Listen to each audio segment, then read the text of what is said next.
ಓಂ ಶ್ರೀ ಗುರು ಬಸವಲಿಂಗಾಯ ನಮಃ. ಬಸವ ಸಮಿತಿ ಬೆಂಗಳೂರು, ಕಲಬುರಗಿ, ಧಾರವಾಡ ಆನ್ಲೈನ್ ಅರಿವಿನ ಮನೆ ಇಂದಿನ ಕಾರ್ಯಕ್ರಮ ಶಿವಯೋಗ. ಕಾರ್ಯಕ್ರಮದಲ್ಲಿ ತಮ್ಮ ಅನುಭವವನ್ನು ಹಂಚಿಕೊಳ್ಳಲಿರುವ ಪೂಜ್ಯ ಶ್ರೀ ಸಿದ್ದರಾಮ ಬೆಲ್ದಾಳ್ ಶರಣರು, ಅಧ್ಯಕ್ಷರು, ಬಸವ ಮಹಾಮನೆ ಸಂಸ್ಥೆ, ಬಸವ ಕಲ್ಯಾಣ. ಇವರಿಗೂ ಸಮಸ್ತ ಶರಣ ಬಂಧುಗಳ ಪರವಾಗಿ ಹಾಗೂ ಬಸವ ಸಮಿತಿಯ ಅಧ್ಯಕ್ಷರು ಹಾಗೂ ಪದಾಧಿಕಾರಿಗಳ ಪರವಾಗಿ ಶರಣಾರ್ಥಿಗಳು. ಕಾರ್ಯಕ್ರಮದಲ್ಲಿ ಮೊದಲಿಗೆ ಪ್ರಾರ್ಥನೆ. ಬಸವ ಬಸವ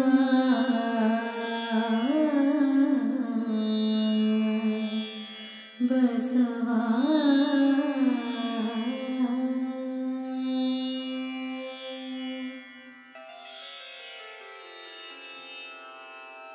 ಹರ ಬಸವಾಯ ನಮಃ. ಪ್ರಭು ಬಸವಾಯ ನಮಃ.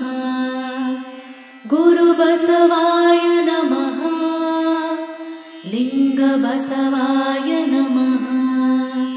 ಜಂಗಮ ಬಸವಾಯ ನಮಃ. ಭಸ್ಮ ಬಸವಾಯ ನಮಃ. ರುದ್ರಾಕ್ಷಿ ಬಸವಾಯ ನಮಃ.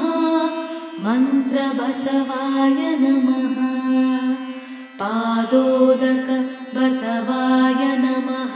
ಪ್ರಸಾದ ಬಸವಾಯ ನಮಃ. ಚಿನ್ನಿಧಿ ಬಸವಾಯ ನಮಃ. ಚಿನ್ನಾದ ಬಸವಾಯ ನಮಃ. ಚಿದ್ಬಿಂದು ಬಸವಾಯ ನಮಃ. ಚಿತ್ಕಲ ಬಸವಾಯ ನಮಃ. ಚಿದಂಗ ಬಸವಾಯ ನಮಃ. ನಿಷ್ಪ್ರಪಂಚ ಬಸವಾಯ ನಮಃ. ನಿರಂಜನ ಬಸವಾಯ ನಮಃ.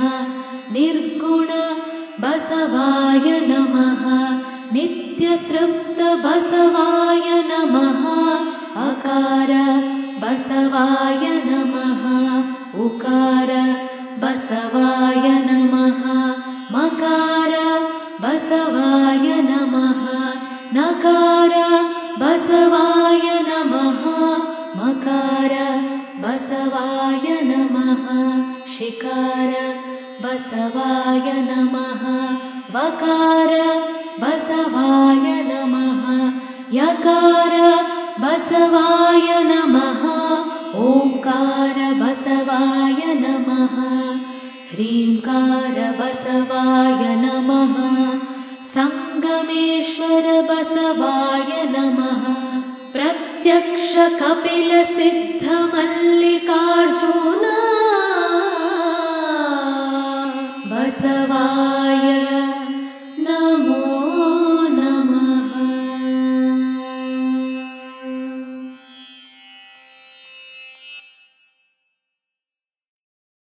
ಕಾರ್ಯಕ್ರಮದಲ್ಲಿ ಮುಂದೆ ಪ್ರಾಸ್ತಾವಿಕ ನುಡಿಗಳನ್ನು ನೀಡಬೇಕೆಂದು ಶ್ರೀ ಅರವಿಂದಣ್ಣ ಜತ್ತಿಯವರನ್ನು ವಿನಂತಿಸಿಕೊಳ್ಳುತ್ತೇನೆ. ಓಂ ಶ್ರೀ ಗುರು ಬಸವಲಿಂಗಾಯ ನಮಃ. ಬಸವ ಸಮಿತಿ ಬೆಂಗಳೂರು, ಕಲಬುರಗಿ ಮತ್ತು ಧಾರವಾಡ 3 ಕೇಂದ್ರಗಳು ಒಟ್ಟಾರೆಯಾಗಿ ಪ್ರತಿ ಶನಿವಾರ, ರವಿವಾರ ಮತ್ತು ಸೋಮವಾರ ಆನ್ಲೈನ್ ಅರಿವಿನ ಮನೆಯನ್ನು ನಾವು ಮನೆಗೆ ಮುಟ್ಟಿಸುವ ಪ್ರಯತ್ನವನ್ನು ಸುಮಾರು ದಿನಗಳಿಂದ ಮಾಡ್ತಾ ಬಂದಿದ್ದೇವೆ. ಬಹುಶಃ ತಮಗೆ ಗೊತ್ತಿರೋ ಹಾಗೆ 1964ನೇ ಇಸವಿಯಲ್ಲಿ ಪ್ರಾರಂಭವಾದ ಬಸವ ಸಮಿತಿ ಪ್ರಥಮ ಬಾರಿಗೆ ಬಸವಣ್ಣನವರ 8ನೇ ಶತಮಾನೋತ್ಸವವನ್ನು, ಅಂದರೆ 800ನೇ ಜನ್ಮದಿನೋತ್ಸವವನ್ನು ಬಸವ ಸಮಿತಿಯ ಸಂಸ್ಥಾಪಕ ಅಧ್ಯಕ್ಷರಾದ ಡಾಕ್ಟರ್ ಬಸಪ್ಪ ದಾನಪ್ಪ ಜತ್ತಿಯವರು ರಾಷ್ಟ್ರಾದ್ಯಂತ ಮಾಡ್ತಾರೆ. ಹಾಗೆ ಆರಂಭವಾದ ಬಸವ ಸಮಿತಿ ಬೆಂಗಳೂರಿನಲ್ಲಿ ತನ್ನದೇ ಆದ ವ್ಯವಸ್ಥೆಯನ್ನು ಕೇಂದ್ರ ಸ್ಥಾನವನ್ನಾಗಿಟ್ಟುಕೊಂಡು ಅನೇಕ ಗ್ರಂಥಗಳನ್ನು ಜ್ಞಾನ ದಾಸೋಹದ ಸ್ವರೂಪದಲ್ಲಿ ಪ್ರಕಟಿಸ್ತಾ ಬಂದಿದ್ದನ್ನು ತಾವು ನೋಡಿದ್ದೀರಿ. ಇತ್ತೀಚೆಗೆ ಜಗತ್ತೆಲ್ಲ ಈಗ ಆಧುನೀಕರಣಗೊಂಡು ತಂತ್ರಜ್ಞಾನದಲ್ಲಿ ಮುಂದಿರುವಾಗ ನಾವು ಕೂಡ ಹಿಂದಿರಬಾರ್ದು ಅಂತಕ್ಕಂಥ ಹಿನ್ನೆಲೆಯಲ್ಲಿ ನಮ್ಮ ಡಿಜಿಟಲ್ ವಿಭಾಗದ ಮೂಲಕ ಆನ್ಲೈನ್ ಅರಿವಿನ ಮನೆ ಎಂಬ ವಿಶೇಷ ಕಾರ್ಯಕ್ರಮವನ್ನು ರೂಪಿಸಿ, ಬಹುಶಃ ಕೋವಿಡ್ ದಿಗ್ಬಂಧನದ ನಂತರ ನಾವೀಗಾಗಲೇ ಕನಿಷ್ಠ 1.5 ಕೋಟಿ ಜನರನ್ನು ಸ್ಪಂದಿಸಿದ್ದೇವೆ ಅಂತ ಹೇಳೋದಕ್ಕೂ ಕೂಡ ನಮಗೆ ಅಭಿಮಾನ ಆಗ್ತದೆ. ಈ ಜ್ಞಾನದಾಸೋಹದ ಮಹಾಕ್ರಿಯೆಯಲ್ಲಿ ಬಹುಶಃ ಇದೇ ವಾರ ಶನಿವಾರದಂದು ಧಾರವಾಡದ ಮುರುಘಾ ಮಠದ ಮೃತ್ಯುಂಜಯಪ್ಪಗಳ ಜೀವನ ಮತ್ತು ಸಾಧನೆಯ ವಿಶೇಷ ಉಪನ್ಯಾಸವನ್ನು ತಾವು ಧಾರವಾಡ ಬಸವ ಸಮಿತಿಯ ಮೂಲಕ ಬಸಪ್ಪ ಬರಗುಂಡಿಯವರು ಉಪನ್ಯಾಸವನ್ನು ನೀಡಿದ್ದನ್ನು ತಾವೆಲ್ಲರೂ ಅನುಭವಿಸಿದ್ದೀರಿ. ಅದರ ಹಿಂದೆಯೂ ಕೂಡ ಧಾರವಾಡ ಬಸವ ಸಮಿತಿಯ ಮೂಲಕ ಕರ್ಣ ಹಸಿಗೆಯ 6 ಭಾಗಗಳನ್ನು ತಾವು ನೋಡ್ತಾ ಬಂದಿದ್ದೀರಿ. ಹೀಗಾಗಿ ಶರಣರ ಅನೇಕ ಉಳಿದ ಗ್ರಂಥಗಳನ್ನು ನಾವು ಅರಿತಿಲ್ಲವೋ ಅವುಗಳ ಎಲ್ಲದರ ಬಗ್ಗೆ ಜ್ಞಾನ ಪ್ರಸಾರ ಮಾಡಬೇಕು ಅಂತಕ್ಕಂಥ ಹಿನ್ನೆಲೆಯಲ್ಲಿ ನಾವು ಮಾಡ್ತಾ ಬಂದಿದ್ದೀನಿ ನೋಡಿದ್ದೇವೆ. ಹಾಗೆಯೇ ಕಲಬುರಗಿಯಿಂದಲೂ ಕೂಡ ಶರಣ ಸ್ಮಾರಕಗಳು ಅಂತ ಹೇಳಿ ಸುಮಾರು 58 ಕಾರ್ಯಕ್ರಮಗಳನ್ನು ಸರಣಿಯನ್ನು ನೋಡಿದ್ದೀರಿ. ಶೂನ್ಯ ಸಂಪಾದನೆಯ ಸರಣಿಯನ್ನು ಕೂಡ ತಾವೆಲ್ಲ ಗಮನಿಸಿದ್ದೀರಿ. ಆದರೆ ಈ ವಾರದಲ್ಲಿ ಈಗಾಗಲೇ ಹೇಳಿದ ಹಾಗೆ ಶನಿವಾರ ಮೃತ್ಯುಂಜಯಪ್ಪಗಳ ಜೀವನ ಸಾಧನೆ, ನಿನ್ನೆ ಕಲಬುರಗಿಯಿಂದ ಡಾಕ್ಟರ್ ಜಯಶ್ರೀ ದಂಡೆ ಅಕ್ಕವರು ಉಪನ್ಯಾಸ ಮಾಡ್ತಾ ಅಷ್ಟಾವರಣಗಳ ಕೊನೆಯ ಭಾಗವಾದ ಲಿಂಗ ತತ್ವದ ಬಗ್ಗೆ ಅದ್ಭುತವಾದ ಉಪನ್ಯಾಸವನ್ನು ಮಾಡಿದ್ರು. ಬಹುಶಃ ನಾವು ಇದನ್ನು ಯಾಕೆ ಮಾಡ್ತಾ ಇದ್ದೀವಿ ಗೊತ್ತಿದೆ. ಇಡೀ ಜಗತ್ತಿನಲ್ಲಿ ಬಸವ ಪ್ರಜ್ಞೆ ವಿಕಾಸ ಆಗ್ತಾ ಇದೆ. ಅದೇ ರೀತಿ ವಚನ ಪ್ರಜ್ಞೆ ಈಗಾಗಲೇ 30 ಭಾಷೆಗಳ ಅನುವಾದ ಆಗಿ ಇನ್ನು 20 ಭಾಷೆಗಳಿಗೆ ಅನುವಾದ ಕ್ರಿಯೆಯೂ ಕೂಡ ಆರಂಭಗೊಂಡಿದೆ. ಒಟ್ಟಾರೆಯಾಗಿ ಹೀಗೆ ಈ ಮಹಾಕ್ರಿಯೆ ನಡೀತಾ ಹೋದಾಗ ಒಂದು ದಿನ ಜಗತ್ತಿನ ಎಲ್ಲ ಭಾಷೆಗಳಲ್ಲಿಯೂ ಕೂಡ ವಚನಗಳು ಲಭ್ಯವಾದಾಗ ಆ ಬಸವ ಪ್ರಜ್ಞೆ, ಬಸವ ದರ್ಶನ, ವಚನ ಪ್ರಜ್ಞೆ, ವಚನ ದರ್ಶನ ಎಲ್ಲವೂ ಮೂಡ್ತಾ ಬರುತ್ತೆ ಸತ್ಯ. ಆದರೆ ಇದೆಲ್ಲಕ್ಕೂ ಮೂಲ ಯಾವುದು? ಲಿಂಗ. ಈ ಲಿಂಗ ಪ್ರಜ್ಞೆಯನ್ನು ನಾವು ಜಾಗೃತ ಮಾಡದೆ ಹೋದರೆ ಬಹುಶಃ ಇದೊಂದು ಶುಷ್ಕವಾದ ಬೆಳವಣಿಗೆ ಆಗ್ತದೆ ಅಂತಕ್ಕಂಥ ಭಾವದಲ್ಲಿ ನಾವು ಹೆಚ್ಚಾಗಿ ಲಿಂಗ ಪ್ರಜ್ಞೆಯನ್ನು ಜಾಗೃತ ಮಾಡೋದಕ್ಕೆ ಅನೇಕ ಕಾರ್ಯಕ್ರಮಗಳನ್ನು ಮೊದಲಿನಿಂದನೂ ಮಾಡ್ತಾ ಬಂದಿದ್ದೇವೆ. ಆದರೆ ಈ ದಿನ ನಮಗೆ ಶಿವಯೋಗದ ಬಗ್ಗೆ, ಶಿವಯೋಗ ಅಂದಾಕ್ಷಣ ಎಲ್ಲರೂ ಶಿವಯೋಗದ ಬಗ್ಗೆ ಮಾತನಾಡಲು ಸಾಧ್ಯ ಇಲ್ಲ, ಅದರ ಬಗ್ಗೆ ಚಿಂತನೆ ಮಾಡೋದಕ್ಕೂ ಸಾಧ್ಯ ಇಲ್ಲದಂಥ ಸ್ಥಿತಿಯಲ್ಲಿ ಶಿವಯೋಗದ ಬಗ್ಗೆ ನಾನು ಪೂಜ್ಯ ಶ್ರೀ ಸಿದ್ದರಾಮ ಬೆಲ್ದಾಳ ಶರಣರನ್ನು ಅಧ್ಯಕ್ಷರು ಬಸವ ಮಹಾಮನೆ ಸಂಸ್ಥೆ ಬಸವ ಕಲ್ಯಾಣ ಅವರನ್ನು ಕೇಳಿಕೊಂಡಾಗ ನಾನು ಸಂತೋಷದಿಂದ ಭಾಗಿಯಾಗ್ತೇನೆ ಅಂತ ಹೇಳಿ ಇಂದಿನ ಈ ಕಾರ್ಯಕ್ರಮವನ್ನು ಶಿವಯೋಗದ ಬಗ್ಗೆ ಅವರ ತಮ್ಮ ಅನುಭವವನ್ನು ನೀಡಲಿದ್ದಾರೆ. ಅವರು ಬಹುಶಃ ಅನೇಕ ಮೊದಲು ಕೂಡ ಬಸವ ಸಮಿತಿಯಲ್ಲಿ ಅನೇಕ ಕಾರ್ಯಕ್ರಮಗಳನ್ನು ಮಾಡಿದ್ದಾರೆ. ಆದರೆ ಅದು ಆನ್ಲೈನ್ ಲಭ್ಯ ಇಲ್ಲದೇ ಇರುವುದರಿಂದ ತಾವ್ಯಾರೂ ಆಗಿಲ್ಲ. ಹೀಗಾಗಿ ಈ ವಿಶೇಷವಾದ ಶಿವಯೋಗದ ಕಾರ್ಯಕ್ರಮಕ್ಕೆ ಅವರನ್ನು ಬಿಟ್ಟು ಇನ್ನೊಬ್ಬರು ಬಹುಶಃ ನನ್ನ ಕಣ್ಣಿನಲ್ಲಿ ಯಾರೂ ಕಾಣದೇ ಇದ್ದಾಗ ಅವರನ್ನು ಕೇಳಿದ್ದೇನೆ. ಅವರು ಸಂತೋಷದಿಂದ ಒಪ್ಪಿ ಈ ಕಾರ್ಯಕ್ರಮವನ್ನು ನಡೆಸ್ಕೊಳ್ತಾ ಇದ್ದಾರೆ. ಬರೀ ಇದೊಂದು ಶಿವಯೋಗದ ಉಪನ್ಯಾಸ ಆದ ಕ್ಷಣ ಲಿಂಗ ಪ್ರಜ್ಞೆ ಜಾಗೃತ ಆಗ್ತದೆ ಅಂತ ನಾನು ನಂಬಿಲ್ಲ.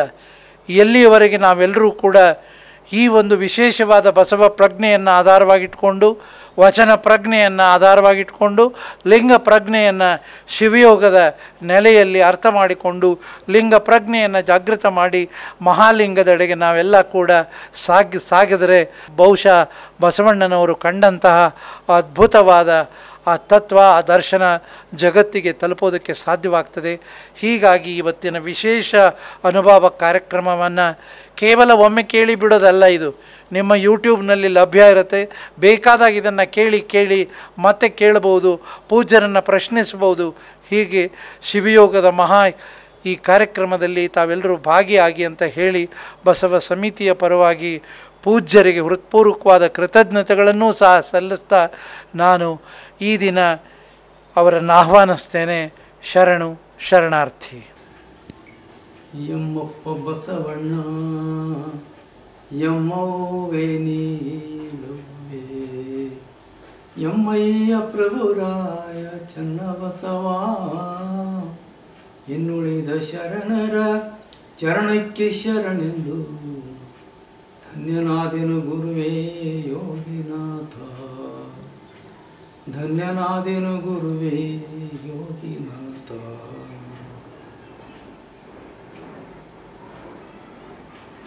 ಮಹಾಗುರು ಬಸವ ತಂದೆಯ ಮಹಾಪಾದಗಳಲ್ಲಿ ಅನಂತ ವಂದನೆಗಳನ್ನು ಸಮರ್ಪಿಸಿ ಬಸವ ಸಮಕಾಲೀನ ಆಗುವ ಪರಂಪರೆಯ ಅಸಂಖ್ಯಾತ ಶರಣರನ್ನು ಭಕ್ತಿ ಗೌರವಗಳಿಂದ ನೆನೆದು ವಿಶ್ವದ ಎಲ್ಲ ದಾರ್ಶನಿಕರನ್ನು ಸ್ಮರಿಸಿಕೊಂಡು ಬಸವ ಸಮಿತಿ ಬೆಂಗಳೂರು ಆಶ್ರಮದಲ್ಲಿ ಶಿವಯೋಗದ ಅನುಭವ, ಶಿವಯೋಗ ಸುಖದ ಅನುಭವದಲ್ಲಿ ಭಾಗಿಯಾಗಿರುವಂಥ ಶ್ರೀಮಾನಿ ಶಿವರುದ್ರ ಮಹಾಸ್ವಾಮಿಗಳವರು ಬೇಲಿಮಠ ಅವರ ಮಹಾಸನ್ನಿಧಿಯಲ್ಲಿ ಪ್ರಣಾಮಗಳು ಹೇಳಿ, ಬಸವ ಸಮಿತಿ ಅಧ್ಯಕ್ಷರಾಗಿರುವಂಥ ನಮ್ಮ ಆತ್ಮೀಯರಾದ ಸೌದು ಹೃದಯ ಸನ್ಮಾನ್ಯ ಅರವಿಂದ ಜತ್ತಿ ಶರಣರಲ್ಲಿ ಶರಣಗಳನ್ನು ಹೇಳಿ, ಈ ಅನುಭವದ ಶಿವಯೋಗದ ವಿಷಯ ಕೇಳಲಿಕ್ಕೆ ಭಾಗಿಯಾಗಿರುವಂಥ ನಾಡಿನ ಹಾಗೂ ಬೆಂಗಳೂರಿನ ಎಲ್ಲ ಸಮಸ್ತ ಶಿವಯೋಗ ಆಸಕ್ತರಿಗೆ ಅನಂತ ಶರಣಗಳನ್ನು ಹೇಳ್ತಾರೆ. ನಮ್ಮ ಬಸವ ಸಮಿತಿ ವತಿಯಿಂದ ಶಿವಯೋಗ ಅನುಭವ ನೀಡಲಿಕ್ಕೆ 18ನೇ ತಾರೀಕು ತಾವು ಬರಬೇಕು ಅಂತ ಹೇಳಿ ನಮ್ಮವರು ಕೇಳ್ಕೊಂಡಿದ್ರು. ನಮ್ಮ ಬಸವ ಸಮಿತಿ ಒಬ್ಬ ತಾಯಿಯವರು ಕೇಳಿದರು, ಅರವಿಂದ್ ಜತ್ತಿಯವರು ಕೇಳಿದರು. ಆ ಮೂಲಕವಾಗಿ ನಾನು ಕೆಲವೊಂದು ತಿಂಗಳ 3-4 ತಿಂಗಳ ಶಿವಯೋಗದಲ್ಲಿ ಹೋಗುವಂಥ ಒಂದು ನಿರ್ಧಾರದಲ್ಲಿ ಇರೋದರಿಂದ ನಿಮ್ಮನ್ನು ನಾನು ಅನುಭವ ಹಂಚ್ಕೊಳ್ತಾ ಇದ್ದೀನಿ. ತಾವೆಲ್ಲರೂ ಶಾಂತ ರೀತಿಯಿಂದ ಈ ಶಿವಯೋಗ ಸುಖವನ್ನು ಅನುಭವವನ್ನು ಕೇಳಬೇಕು. ಶಿವಯೋಗ ಇದು ಬಹಳ ಮಹೋನ್ನತವಾದದ್ದು.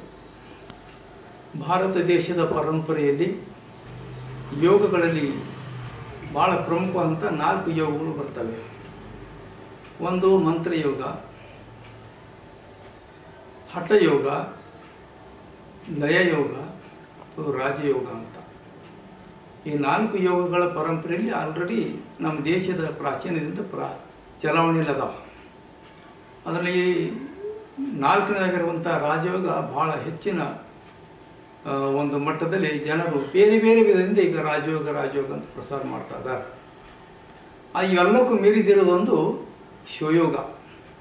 ಆ ಶಿವಯೋಗದಲ್ಲಿ ಕೂಡ 12ನೇ ಶತಮಾನದ ಬಸವಾದಿ ಶರಣರ ವಚನಗಳಲ್ಲಿ ನಮಗೆ ಅವರೇನು ನೀಡಿದ್ದಾರೆ, ಮಹಾಗುರು ಬಸವೇಶ್ವರರ ಸಾನ್ನಿಧ್ಯದಲ್ಲಿ ಅಲ್ಲಂ ಪ್ರಭುಗಳು, ಚನ್ನಬಸವೇಶ್ವರರು, ಅಕ್ಕ ಮಹಾದೇವಿ, ಮಹಾಮಾತೆ ನೀಲಾಂಬಿಕೆ, ಹಡಪದ ಲಿಂಗಮ್ಮ, ಹಡಪದ ಅಪ್ಪಣ್ಣ ಮುಂತಾದ ಶರಣರು ಮಹೋನ್ನತವಾಗಿರುವಂಥ ಶಿವಯೋಗ ಕೊಟ್ಟಾರೆ.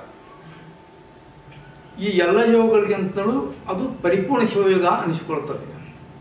ಯಾಕೆ ಪರಿಪೂರ್ಣ ಶಿವಯೋಗ ಅಂತಂದರೆ ಅದು ಮಾನವನ ಸಮಗ್ರ ಜೀವನದ ಅಂದ್ರೇನು, ಆಧ್ಯಾತ್ಮಿಕ ಜೀವನ, ಆಂತರಿಕ ಜೀವನ, ಬಾಹ್ಯವಾದಂಥ ವ್ಯಾವಹಾರಿಕ ಜೀವನದಲ್ಲಿ ಕೂಡ ಶಿವಯೋಗವನ್ನೇ ಆಚರಿಸಬೇಕು. ತನು ಮನ ಭಾವಗಳೆಲ್ಲವೂ ಶಿವಯೋಗದಲ್ಲಿ ತಲ್ಲೀನಾಗಿರಬೇಕು. ಯಾವ ಕಾಯಕ ಮಾಡಿದ್ರೂ ಕೂಡ ಮಾತಾಡಿದ್ರೇನು, ನೋಡಿದರೇನು, ನಡೆದರೇನು, ದುಡಿಮೆ ಮಾಡಿದರೇನು, ಏನೇ ಮಾಡಿದ್ರೂ ಕೂಡ ಅದು ಶಿವಯೋಗ ಆಗಬೇಕು ಅನ್ನುವಂಥದಕ್ಕೆ ಪರಿಪೂರ್ಣ ಶಿವಯೋಗ ಅಂತ ಕರೀತಾರೆ. ಇದು ಒಂದು ಶರಣರಲ್ಲಿ ಬಹಳ ಮಹತ್ವವಾದಂಥ ಶಿವಯೋಗ ಇದು ನಮ್ಮ ಶರಣರು ಕೊಟ್ಟಿದ್ದು. ಈಗ ಶಿವಯೋಗ ಬಸವಾದಿ ಶರಣರದು. ಯೋಗ ಅಂದರೆ ಏನು ಅಂತ ನಾವು ಮೊದಲು ತಿಳ್ಕೋಬೇಕು. ಯೋಗ ಅಂದರೆ ಕೂಡೋದು ಅಂತ ಅರ್ಥ. ಕೂಡೋದು ಅಂದರೆ ಎರಡು ಆದದ್ದನ್ನು ಕೂಡಬೇಕು ಅಂತ ಹೇಳ್ತಾರೆ. ಇಲ್ಲಿ ಎರಡು ಅನ್ನುವಂಥ ವಿಷಯ ಬಸವಾದಿ ಶರಣರಲ್ಲಿ. ಈಗ ಜೀವ ಮತ್ತು ಶಿವ ಅಥವಾ ಅಂಗ ಮತ್ತು ಲಿಂಗ ಇವೆರಡು ಸಾಮರಸ್ಯ ಆಗಬೇಕು, ಒಂದಾಗಬೇಕು, ಯೋಗ ಆಗಬೇಕು ಅಂತ. ಇದು ಬಹಳ ಮಹತ್ವವಾದಂಥದ್ದು. ಯಾಕೆ ಒಂದಾಗಬೇಕು ಅಂದರೆ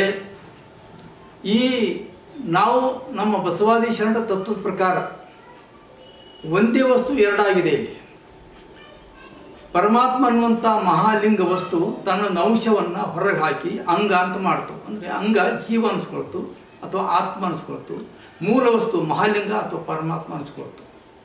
ಈ ಒಂದು ಅಂಶ ಹೊರಗೆ ಬಂದು ಆ ಅಂಗ ಅನ್ನುವಂಥ ಆತ್ಮತತ್ವ ಏನಿದೆ ಅದರಿಂದ ಆಕಾಶ ತತ್ವ, ವಾಯು ತತ್ವ, ಅಗ್ನಿ ತತ್ವ, ಆಮೇಲೆ ಅಪ್ಪು ತತ್ವ ನೀರು, ಜಲತತ್ವ, ಆಮೇಲೆ ಭೂಮಿ, ಪೃಥ್ವಿ ತತ್ವ ಗಟ್ಟಿಗೊಂಡು ಸಮರ್ಥ ಸೃಷ್ಟಿ ರೂಪುಗೊಂಡಿತು ಅಂತ ನಮ್ಮ ತತ್ವಜ್ಞಾನ ಹೇಳ್ತದೆ ಶರಣರು. ಆ ರೀತಿಯಾಗಿ ಈ ತತ್ವಜ್ಞಾನದ ಪ್ರಕಾರ ಈ ಸಮಸ್ತ ಪಂಚಮಹಾಭೂತಗಳಿಂದ ಸಮಸ್ತ ಸೃಷ್ಟಿ ನಿರ್ಮಾಣ ಆಯಿತು. ಆ ಸೃಷ್ಟಿಯಲ್ಲಿ ಮಾನವನ ಅಂಗ ಕೂಡ ಸೃಷ್ಟಿಯ ಒಂದು ಘಟಕ. ಈಗ ನಮ್ಮ ಅಂಗ ಇದೆ, ಇದು ಕೂಡ ಪಂಚಮಹಾಭೂತದಿಂದ ನಿರ್ಮಾಣ ಆಗಿದ್ದು. ಈ ಪಂಚಮಹಾಭೂತದಿಂದ ನಿರ್ಮಾಣವಾಗಿರುವಂಥ ಈ ಅಂಗ ನಿರವಯವಾಗಿರುವಂಥ ಶಿವಾಂಶಿಕವಾದಂಥ ಆತ್ಮತತ್ವಕ್ಕೆ ಆಶ್ರಯ ಆಯಿತು. ಇದು ಅದರಲ್ಲಿ ಸೇರಿಕೊಂಡಿದೆ. ಹೇಗೆ ಅಂತಂದರೆ, ಒಂದು ಬೀಜ ಉಗಮವಾಗಿರುವಂಥ ಯಾವ ಮರದಿಂದ ಉಗಮ ಆಗ್ತದೋ, ಉದಾಹರಣೆಗೆ ಒಂದು ಆಲದ ಮರ ಅಂತ ಇಟ್ಕೊಳ್ಳೋಣ. ಆಲದ ಮರ ಯಾವ ಮರದಿಂದ ಉಗಮ ಆಗಿರ್ತದೋ ಆ ಮರವನ್ನು ಬೀಜ ತಗೊಂಡು ಇಟ್ಕೊಂಡು ಭೂಮಿಯಲ್ಲಿ ಬೀಳ್ತದೆ. ಆ ಬೀಜದೊಳಗೆ ಭೂಮಿ ಅಡಿಸ್ಕೊಂಡು ಆ ಬೀಜದೊಳಗೆ ಆ ಮರವನ್ನು ಅಡಿಸ್ಕೊಂಡು ಭೂಮಿಗೆ ಬಂದಿದೆ. ಬೀಜ ಮರವನ್ನು ತನ್ನೊಳಗೆ ಹಿಡಿದಿಟ್ಕೊಂಡು ಕುಂತದ ಅವ್ಯಕ್ತವಾಗಿ. ಹಾಗೆ ಪರಾತ್ಪರ ವಸ್ತುವಾಗಿರುವಂಥ ಪರಮಾತ್ಮ ಅಥವಾ ದೇವರು ಅಥವಾ ಶಿವ ಅಥವಾ ಲಿಂಗ ಏನು ಬೇಕಂತ ಕರ್ಕೊಳ್ಬೇಕು, ಮಹಾಘನ ಅಂತ ಕರಿಬಹುದು. ಆ ವಸ್ತುವಿನಿಂದ ಅಂಗೇನು ಹೊರಗೆ ಬಂತು, ತನ್ನ ಒಂದು ಅಂಶ ಬೇರ್ಪಡಿಸ್ತೋ ಅದು ಮಹಾಘನವನ್ನು ತನ್ನೊಳಗೆ ಇಟ್ಕೊಂಡೇ ಬಂದಿದೆ. ಹೀಗಿರೋದ್ರಿಂದ ದೇವರು ಬೇರೆ ಇಲ್ಲ, ನನ್ನೊಳಗಾದಾನ ಅಂಥ ಶಿವತತ್ವಕ್ಕೆ ಆಧಾರವಾಗಿದ್ದು ಪಂಚಮಹಾಭೂತ ತತ್ವದ ಈ ಶರೀರ. ಇದರೊಳಗೆ ಆ ತತ್ವ ಇದೆ. ಈ ತತ್ವ ಪುನಃ ತಾನು ಹುಟ್ಟಿ ಬಂದಿರುವಂಥ ತನ್ನ ಉಗಮಕ್ಕೆ ಕಾರಣವಾಗಿರುವಂಥ ಮಹಾಲಿಂಗವನ್ನು ಬೆರಿಬೇಕೀಗ. ವ್ಯರ್ಥದ ಯೋಗ ಅಂತ ಕರೀತಾರೆ. ವಿಯೋಗ ಆದರೆ ಏನು? ವಿಯೋಗ ಅಂದರೆ ದೂರ ಆಗಿರೋದು. ದೂರ ಆಗಿರೋದ್ರಿಂದ ದುಃಖ ಬರ್ತದೆ, ಅಶಾಂತಿ ಇರ್ತದೆ, ಅತೃಪ್ತಿ ಇರ್ತದೆ. ಈಗ ಉದಾಹರಣೆಗೆ ಒಂದು ಕರ ಆಕಳಿನಿಂದ ಭಾಳ ದೂರ ಹೋಯ್ತು ಅಂದರೆ, ತಪ್ಪಿಸ್ಕೊಂಡು ದೂರ ಹೋಯ್ತು ಅಂದರೆ ಅದು ಹೆಂಗಾಗ್ತದೆ? ಶಾಂತಿಯಿಂದ ಇರಲ್ಲ, ದುಃಖದಿಂದ ಇರ್ತದೆ, ಅಶಾಂತಿಯಲ್ಲಿ ತೀರಾಡ್ತದೆ, ಅಲ್ಲಿರಾಡ್ತದೆ. ಆ ತಾಯಿ ಸಿಗೋರಿಗೆ ಹಾಗೆ ಓಡಾಡ್ತದೆ, ಅದು ಅಶಾಂತಿಯಲ್ಲಿ, ಅತೃಪ್ತಿಯಲ್ಲಿ. ಯಾವಾಗ ತಾಯಿ ಸಿಕ್ಕ ಕೂಡಲೇ ತಾಯಿಯ ಮದ ಹಾಲು ಕುಡಿಯುವ ಕಾಲಕ್ಕೆ ಅದು ತೃಪ್ತಿ ಪಡ್ತದೆ, ಅಲ್ಲಿ ಅದು ಸಮಾಧಾನ ಕೂಡ್ತದೆ. ಹೋಗಿ ತನ್ನ ಮೂಲ ಮಾತೆಯನ್ನು ಕೂಡ್ತು. ನದಿ ಹರ್ಕೋತ ಹೋಗ್ತದೆ. ಎಲ್ಲಿ ಹೋಗ್ತದೆ? ತನ್ನ ಹುಟ್ಟಿಗೆ ಕಾರಣವಾಗಿರುವಂಥ ಸಾಗರವನ್ನು ಅಪ್ಪಿ ಸಾಗರದಲ್ಲಿ ಬೆರೆಯುವವರೆಗೆ ಅದು ಹರಿದಾಟ ತಪ್ಪಿದ್ದಲ್ಲ. ಸಾಗರದಲ್ಲಿ ಬೆರೀತು ಅಂದರೆ ಶಾಂತ ಆಗಿಬಿಡ್ತದೆ, ಅಲ್ಲಿವರೆಗೆ ಹರಿದಾಡ್ತದೆ. ತಾಯಿದಾಗಲಿದ್ದ ಮಗು ತಾಯಿಯನ್ನು ಕೂಡುವವರೆಗೆ ಅದು ಅಶಾಂತಿಯಲ್ಲಿ ಅಳುತ್ತದೆ, ದುಃಖ ಪಡ್ತದೆ, ಭಾಳಷ್ಟು ಅಶಾಂತಿಯಲ್ಲಿ ಓಡಾಡ್ತದೆ. ತಾಯಿಯನ್ನು ಅಪ್ಕೊತ್ತು ಅಂದರೆ, ತಾಯಿಯಲ್ಲಿ ಕೂಡ್ತು ಅಂದರೆ ಮತ್ತು ಸುಖ ಸಿಗ್ತದೆ. ಇದರ ಅರ್ಥ ವಿಯೋಗದಿಂದ ವಿಯೋಗ ಅಂದರೆ ದೂರ ಆಗಿರೋದು. ವಿಯೋಗದಿಂದ ದುಃಖ, ಅಶಾಂತಿ, ಅತೃಪ್ತಿಗಳು ನಮಗೆ ಒದಗ್ತವೆ. ಯೋಗದಿಂದ ಕೂಡೋದ್ರಿಂದ ಅಲ್ಲಿ ಸುಖ, ಶಾಂತಿ, ಸಂತೃಪ್ತಿ ನೆಲೆಗೊಳ್ಳುತ್ತವೆ. ಹೀಗಾಗಿ ಪಂಚಮಹಾಭೂತದ ಸರಲ್ಲಿ ಪಡೆದಿರುವಂಥ ಈ ಅಂಗಕ್ಕೆ ಅಂದರೆ ಶಿವಾಂಶಿಕವಾದಂಥ ಈ ಅಂಗಕ್ಕೆ ಅಂದರೆ ಜೀವಾತ್ಮನಿಗೆ ಈ ಪಂಚಮಹಾದೇಹದ ಒಳಗನೆ ಹಿಂಗೆ ಉಳ್ಕೊಂಡ ಅಂದರೆ ಮಾನವಾಗಿ ಬದುಕ್ತಾನೆ. ಕೇವಲ ಮನುಷ್ಯ, ಭವಿ ಮನುಷ್ಯ ಅಂತಾರೆ, ಸಂಸಾರಿಕ ಅಂತಾರೆ, ಭೌತಿಕ ಮಾನವ ಅಂತಾರೆ, ಪ್ರಪಂಚಿಕ ಅಂತ ಕರೀತಾರೆ. ಇದೇ ಜೀವನ ಅಂತ ಭಾಳ ಜನ ಭೂಲೋಕದಾಗಿರುವಂಥ ಬಹುತೇಕ ಮಹಾನ್ ಒಂದು ಸಂಖ್ಯೆದಲ್ಲಿರುವಂಥ ಜನ ಪ್ರಪಂಚಿಗಳಾಗಿ ಉಳಿದಾರೆ. ಆದರೆ ಯೋಗಿಗಳು, ಸತ್ಯ ಶರಣರು, ಮಹಾತ್ಮರು ಇವರು ತನವನ್ನು ವಿಕಾಸಗೊಳಿಸಿಕೊಂಡು ಆ ಶಿವತತ್ವದಲ್ಲಿ ಬೆರೀತಾರೆ. ಹೋಗಿ ತಾನು ಎಲ್ಲಿಂದ ಬಂದನೋ ಆ ವಸ್ತುವಿನಲ್ಲಿ ಹೋಗಿ ಬೆರೀತಾರೆ. ಹೋಗಿ ಅಲ್ಲ, ಇಲ್ಲೇ ಬೆರೀತಾರೆ. ತನ್ನ ಕಾಯದೊಳಗನೆ ಬೆರೀತಕ್ಕಂಥ ವಿಧಾನ ಇದು. ಬೇರೆಯವರು ದೇಹ ಹೋದ ನಂತರ ಶಿವನಲ್ಲಿ ದೇವನಲ್ಲಿ ಬೆರಿಬೇಕನ್ನುವಂಥದ್ದು ಹೇಳಿದ್ರೆ, ನಮ್ಮ ಶರಣರು ನಮ್ಮ ಕಾಯದಲ್ಲಿ ಇರುವಾಗನೇ ಈ ದೇಹದಲ್ಲಿ ಉಳ್ಕೊಂಡೇ ಪರಮಾತ್ಮನಲ್ಲಿ ಬೆರೆತು ಬದುಕಬೇಕು ಅಂತಾರೆ. ಇದೇ ಪರಿಪೂರ್ಣ ಜೀವನ, ಪರಿಪೂರ್ಣ ಶಿವಯೋಗ. ಹೀಗಿರೋದ್ರಿಂದ ಈ ಮಹಾಗುರು ಬಸವೇಶ್ವರರು, ಅಸಂಖ್ಯಾತ ಶರಣರು ಈ ಲೋಕಕ್ಕೆ ಪರಿಪೂರ್ಣ ಶಿವಯೋಗ ಕೊಟ್ಟಾರೆ. ಆ ಎಂಥ ಶಿವಯೋಗ ಅಂದರೆ ಈ ದೇಹ ಏನು 25 ತತ್ವಗಳಿಂದ ಕೂಡಿದೆ. ನೋಡಿ ಹೇಗಿದೆ ಇದು. 25 ತತ್ವಗಳಿಂದ ಸ್ಥೂಲಾಂಗ ಕೂಡ್ಯದ, ಅದರ 11 ತತ್ವ ಶಿವತತ್ವಗಳು ಕೂಡ್ಯಾವ.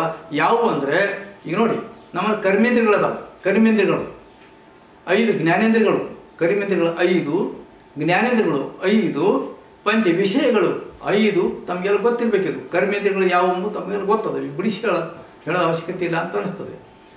ಆಮೇಲೆ ನಮ್ಮ ಅಂತಃಕರಣಗಳು 5, ಪಂಚ ಪ್ರಾಣಗಳು 5, ಇವು 25 ತತ್ವಗಳು. ಅದು ಈ 25 ನಮ್ಮ ಶಿವತತ್ವದ ಪ್ರಕಾರ 1 ಪಂಚ ಕಲೆಗಳು, ಪಂಚ ಸಾಧಕೆಗಳು 5 ಸಾಧಕೆಗಳು, 5 ಪಂಚಕಲೆಗಳು ಅಂತ ಬರ್ತಾವೆ. ಅವು ಭಾಳ ಸೂಕ್ಷ್ಮವಾದ ತತ್ವಗಳು. ಅವುಗಳಲ್ಲಿ ಶಿವತತ್ವ ಒಂದು ಕೂಡ್ತು ಅಂದರೆ 11 ಆಗ್ತದೆ. ಈ 11 ತತ್ವಗಳು ಕೂಡಿದಾಗ 36 ತತ್ವ ಆಗ್ತವೆ. ಇವು 25 ಒಂದು, ಇವು ಶಿವತತ್ವ 11 ಒಂದು. ಪಂಚಮಹಾಭೂತದ್ದು 25 ತತ್ವಗಳು ನಮ್ಮೊಳಗೆ ಅದಾವ ಇವು, ಅದರಿಂದ ನಾವಿದ್ದೀವಿ. ಈಗ ಇದರೊಳಗೆ 11 ತತ್ವಗಳು ಶಿವತತ್ವಗಳದಾವೆ. ಈ 11 ಶಿವತತ್ವಗಳು 25 ಪಂಚಮಹಾಭೂತ ತತ್ವಗಳು ಕೂಡಿದಾಗ ಇದು ಒಂದು ಜೀವನ ಆಗಿದೆ ಮನುಷ್ಯ. ನಾವು ಹಿಂಗ ಬದುಕಿದರೆ ಪ್ರಪಂಚಕ ಮನುಷ್ಯ ಅನ್ನಿಸ್ತೀವಿ. ಇದಕ್ಕೆ ದೇಹಭಾವದಿಂದ ಮೀರಿ ನಾವು ಶಿವಯೋಗದಲ್ಲಿ ಲೀನ ಆಗಬೇಕು, ಶಿವತತ್ವದಲ್ಲಿ ವಿಲೀನ ಆಗಬೇಕು. ಅದಕ್ಕೆ ಅಕ್ಕ ಹೇಳ್ತಾರೆ ಒಂದು ಕಡೆ ಯೋಗಾಂಗ ತಿಳಿದೀವಿ. 9 ಚೌಕದ ಉಂಬುಡುವ ಮನೆಯನ್ನು, 9 ಚೌಕದ ಉಂಬುಡುವ ಮನೆಯನ್ನು ನಂಬಾದೆ ಕಡೆಗೆ ತೊಲಗಿಸುತ್ತಾ, ನಂಬಾದೆ ಕಡೆಗೆ ತೊಲಗಿಸುತ್ತ ಮುಂದಾಣ ಸಂಭ್ರಮದ ಮನೆಗೆ ನಡೆದಿ ಏನು ಎಂಥ ಮಾತ್ರಿ. ಈ 9 ಚೌಕ ಅಂದರೆ ಈ 36 ತತ್ವಗಳು. 9 4 36 ಆಗ್ತವೆ. 9 ಚೌಕ ಅಂತ ತಗೊಂಡಾರ ಅಂದರೆ 4 9 ಅಂತ 36. 9 ಚೌಕದ ಉಂಬುಡುವ ಮನೆಯನ್ನು, ಇಲ್ಲಿ ಪ್ರಪಂಚಕ್ಕೆ ಭೋಗ ಉಣ್ಣುವಂಥ ಈ ಮನೆ, ಈ ಕಾಯ, ಈ ಜೀವನ ಏನಿದೆ ನಮ್ಮ ಅಸ್ತಿತ್ವ, ಇದನ್ನು ನಾನು ನಂಬಲ್ಲ ಅಂತ. ಇದು ಖರೆ ಶಾಶ್ವತ, ಇದೇ ಸುಖದ ತಾಣ ಅಂತ ನಾನು ನಂಬೋದಿಲ್ಲ. 9 ಚೌಕದ ಉಂಬುಡುವ ಮನೆಯನ್ನು ನಂಬದೆ, ಇದನ್ನು ನಾನು ಶಾಶ್ವತ ನಂಬೋದಿಲ್ಲ. ನಂಬದೆ ಕಡೆಗೆ ತೊಲಗಿಸುತ್ತ, ಇದಕ್ಕೆ ತಿರಸ್ಕರಿಸಿ ಇದನ್ನು ನಂದು ಅಲ್ಲ ಅಂತ ತಿಳ್ಕೊಂಡು, ಮಾನಸಿಕವಾಗಿ ಅಲ್ಲ ಅಂತ ತಿಳ್ಕೊಂಡು ಏನು ಮಾಡಿದ್ರತ್ತ ಮುಂದಣ ಸಂಭ್ರಮದ ಮನೆಗೆ ನಡೆದೇನು. ಯಾವುದು ಸಂಭ್ರಮ? ಶಿವಯೋಗದ ಮನೆಗೆ ನಾನು ನಡೆದೀನಿ, ಅಲ್ಲಿ ಸುಖ ಪಡಿತೀನಿ ಅಂತ ಅಕ್ಕವ್ರು ನಮಗೂ ಮಾರ್ಗದರ್ಶನ ಮಾಡ್ತಾರೆ. ಇದು ಅಕ್ಕ ಮಹಾದೇವಿಯ ಯೋಗಾಂಗ ತಿಳಿದಿ ಭಾಳ ಮಹತ್ತರವಾದ ತತ್ವಜ್ಞಾನ. ಹೀಗೆ ಶಿವಯೋಗ ಸುಖ ಪ್ರತಿಯೊಬ್ಬರು ಪಡಿಬೇಕು ರೀ. ಮನುಷ್ಯನಾಗಿ ಬಂದ ನಂತರ ಮಾನವನಾಗಿರಬಾರ್ದು, ಬರೀ ಅಂಗಾಗಿರಬಾರ್ದು, ಅಂಗ ಲಿಂಗ ಆಗಬೇಕು, ಮಾನವ ಮಹಾದೇವನಾಗಬೇಕು. ಆಗಿ ಜೀವನ ಸಾರ್ಥಕ ಆಗ್ತದೆ. ಎಲ್ಲರೂ ಭವಿಮಾನವಾಗಿ ಉಳಿತಾನೆ. ಇದನ್ನೇ ಲೋಕಕ್ಕೆ ನಮ್ಮ ಮಹಾಗುರು ಬಸವೇಶ್ವರರು, ಅಸಂಖ್ಯಾತ ಶರಣರು ಮಹಾಮನೆ ಅನುಭವ ಮಂಟಪದಲ್ಲಿ ಜಗತ್ತಿಗೆ ನೀಡಿದರು. ಇವತ್ತಿಗೂ ಇನ್ನೂ ಬಸವಾದಿ ತತ್ವ ನಿಜವಾದ ಗುರಿ ಈ ಪ್ರಪಂಚಕ್ಕೆ ಪರಿಚಯ ಆಗಲಿಲ್ಲ. ನಾವು ಕೆಲವೊಂದು ಬಸವರ ಬಗ್ಗೆ, ಶರಣರ ಬಗ್ಗೆ ತಿಳ್ಕೊಂಡು ಎಷ್ಟು ವಚನ ಹೇಳಿ, ಪ್ರವಚನ ಹೇಳಿ ಇದೇ ಖಾಲಿ ಅಂತ ತಿಳ್ಕೊತೀವಿ. ನಮ್ಮ ಧರ್ಮ, ನಮ್ಮ ಸಮಾಜ ಅಂದ್ಕೊತ ಹೊಂಟೀವಿ. ನಿಜವಾದ ಬಸವತತ್ವ ಅರ್ಥ ಆಗಲಿಲ್ಲ. ಏನು ಹೇಳ್ತದೆ ಬಸವತತ್ವ ಅಂದರೆ, ಬೀಜ ಹ್ಯಾಂಗ ವಿಕಾಸ ಆಗಿ ತಾನು ಹುಟ್ಟಿ ಬಂದಿರುವಂಥ ಮರದಂಗ ತಾನು ಹೆಂಗೆ ದೊಡ್ಡದಾಗ್ತದೋ ನೋಡಿ. ಬೀಜ ಭೂಮಿಯಾಗ ಹಾಕಿದ್ರೆ ಏನಾಗ್ತದೆ ರೀ? ಅಂಕುರ ಆಗ್ತದೆ, ಮೊಳಕೆ ಹೊಡಿತದೆ, ಮಹಾಮರ ಆಗ್ತದೆ. ಯಾವ ಮರದಿಂದ ತಾನು ಹುಟ್ಟಿತ್ತೋ ಅಂಥ ಮರ ನಿಲ್ತದೆ. ಹೀಗೆ ನಮ್ಮ ಅಸ್ತಿತ್ವ ಹೀಗೆ ಇರೋದು. ಈ ಉದಾಹರಣೆ ನೆನಪಿಟ್ಕೊಳ್ಬೇಕು ಪ್ರತಿಯೊಬ್ಬರು ಕೂಡ. ಯಾವ ಮಹಾಘನ ಮಹಾಲಿಂಗದಿಂದ ಅಥವಾ ಪರಮಾತ್ಮನಿಂದ ನಾವು ಈ ಅಂಗ ಉತ್ಪತ್ತಿ ಆಗಿತ್ತೋ ಆ ಅಂಗದೊಳಗಿದೆ, ಇದರೊಳಗೆ ಅಂಶ ಇದೆ. ಇದು ನಾವು ಶರಣ ಸಂಘದ ಅನುಭವದಿಂದ, ಅನುಸಂಧಾನದಿಂದ, ಜ್ಞಾನದಿಂದ, ಅರಿವಿನಿಂದ ವಿಕಾಸಗೊಳಿಸ್ಕೊಳ್ಬೇಕು. ಅಂಗ ವಿಕಾಸಗೊಳಿಸ್ಕೊಂಡಾಗ ಅಂಗವೆಲ್ಲವೂ ಲಿಂಗಮಯವಾಗಿ ಅರಳುತ್ತದೆ. ಆಗ ಈ ಅಂಗ ಏನಾಗ್ತದೆ? ಲಿಂಗಮಯ ನಿಲ್ತದೆ. ಇದೇ ಸ್ವಯಂ ಲಿಂಗಿ ಆಗೋದು. ಇದು ಶಿವಯೋಗ. ಇದು ಆಗಬೇಕು ಅಂತ ಶರಣರು ಕರೀತಾರೆ. ಸ್ವಯಂ ಲಿಂಗಿಯಾಗಿ ಬದುಕು ಅಂತಾರೆ. ಹಾಗಾದ್ರೆ ಹೆಂಗೆ ಮಾಡೋದು? ಇದಕ್ಕೆ ಶಿವಯೋಗ ಸುಖನೇ ಶಾಶ್ವತ ಸುಖ. ನಿಜವಾದ ಮಾನವ ಜೀವನ ಹುಟ್ಟಿದೆ ಯೋಗ ಸುಖ ಪಡಿಲಿಕ್ಕೆ. ಅದು ಶಾಶ್ವತ ಸುಖ, ಪರಮ ಸುಖ ಅಂತ ಕರೀತಾರೆ. ನಾವು ಅನುಭವಿಸೋದೇನು? ಇಂದ್ರಿಯಗಳ ಸುಖ. ಈ ಮನುಷ್ಯ ಸರಳವಾಗಿ ಏನು ತಿಳ್ಕೊಂಡಾನ? ಸುಖ ಅಂದ್ರೆ ಉಣ್ಣೋದು, ತಿನ್ನೋದು, ನೋಡೋದು, ಕೇಳೋದು, ಹೇಳೋದು, ಏನು ಮಜಾ ಮಾಡೋದು. ಈ ಪಂಚಮಹಾಭೂತಗಳಿಂದ ಶಬ್ದ, ಸ್ಪರ್ಶ, ರೂಪ, ರಸ, ಗಂಧ, ಇವು 5 ಥರದ ಸುಖ ನಾವು ಅನುಭವಿಸ್ತೀವಿ. ದಿನನಿತ್ಯವೂ ಅನುಭವಿಸ್ತೀವಿ.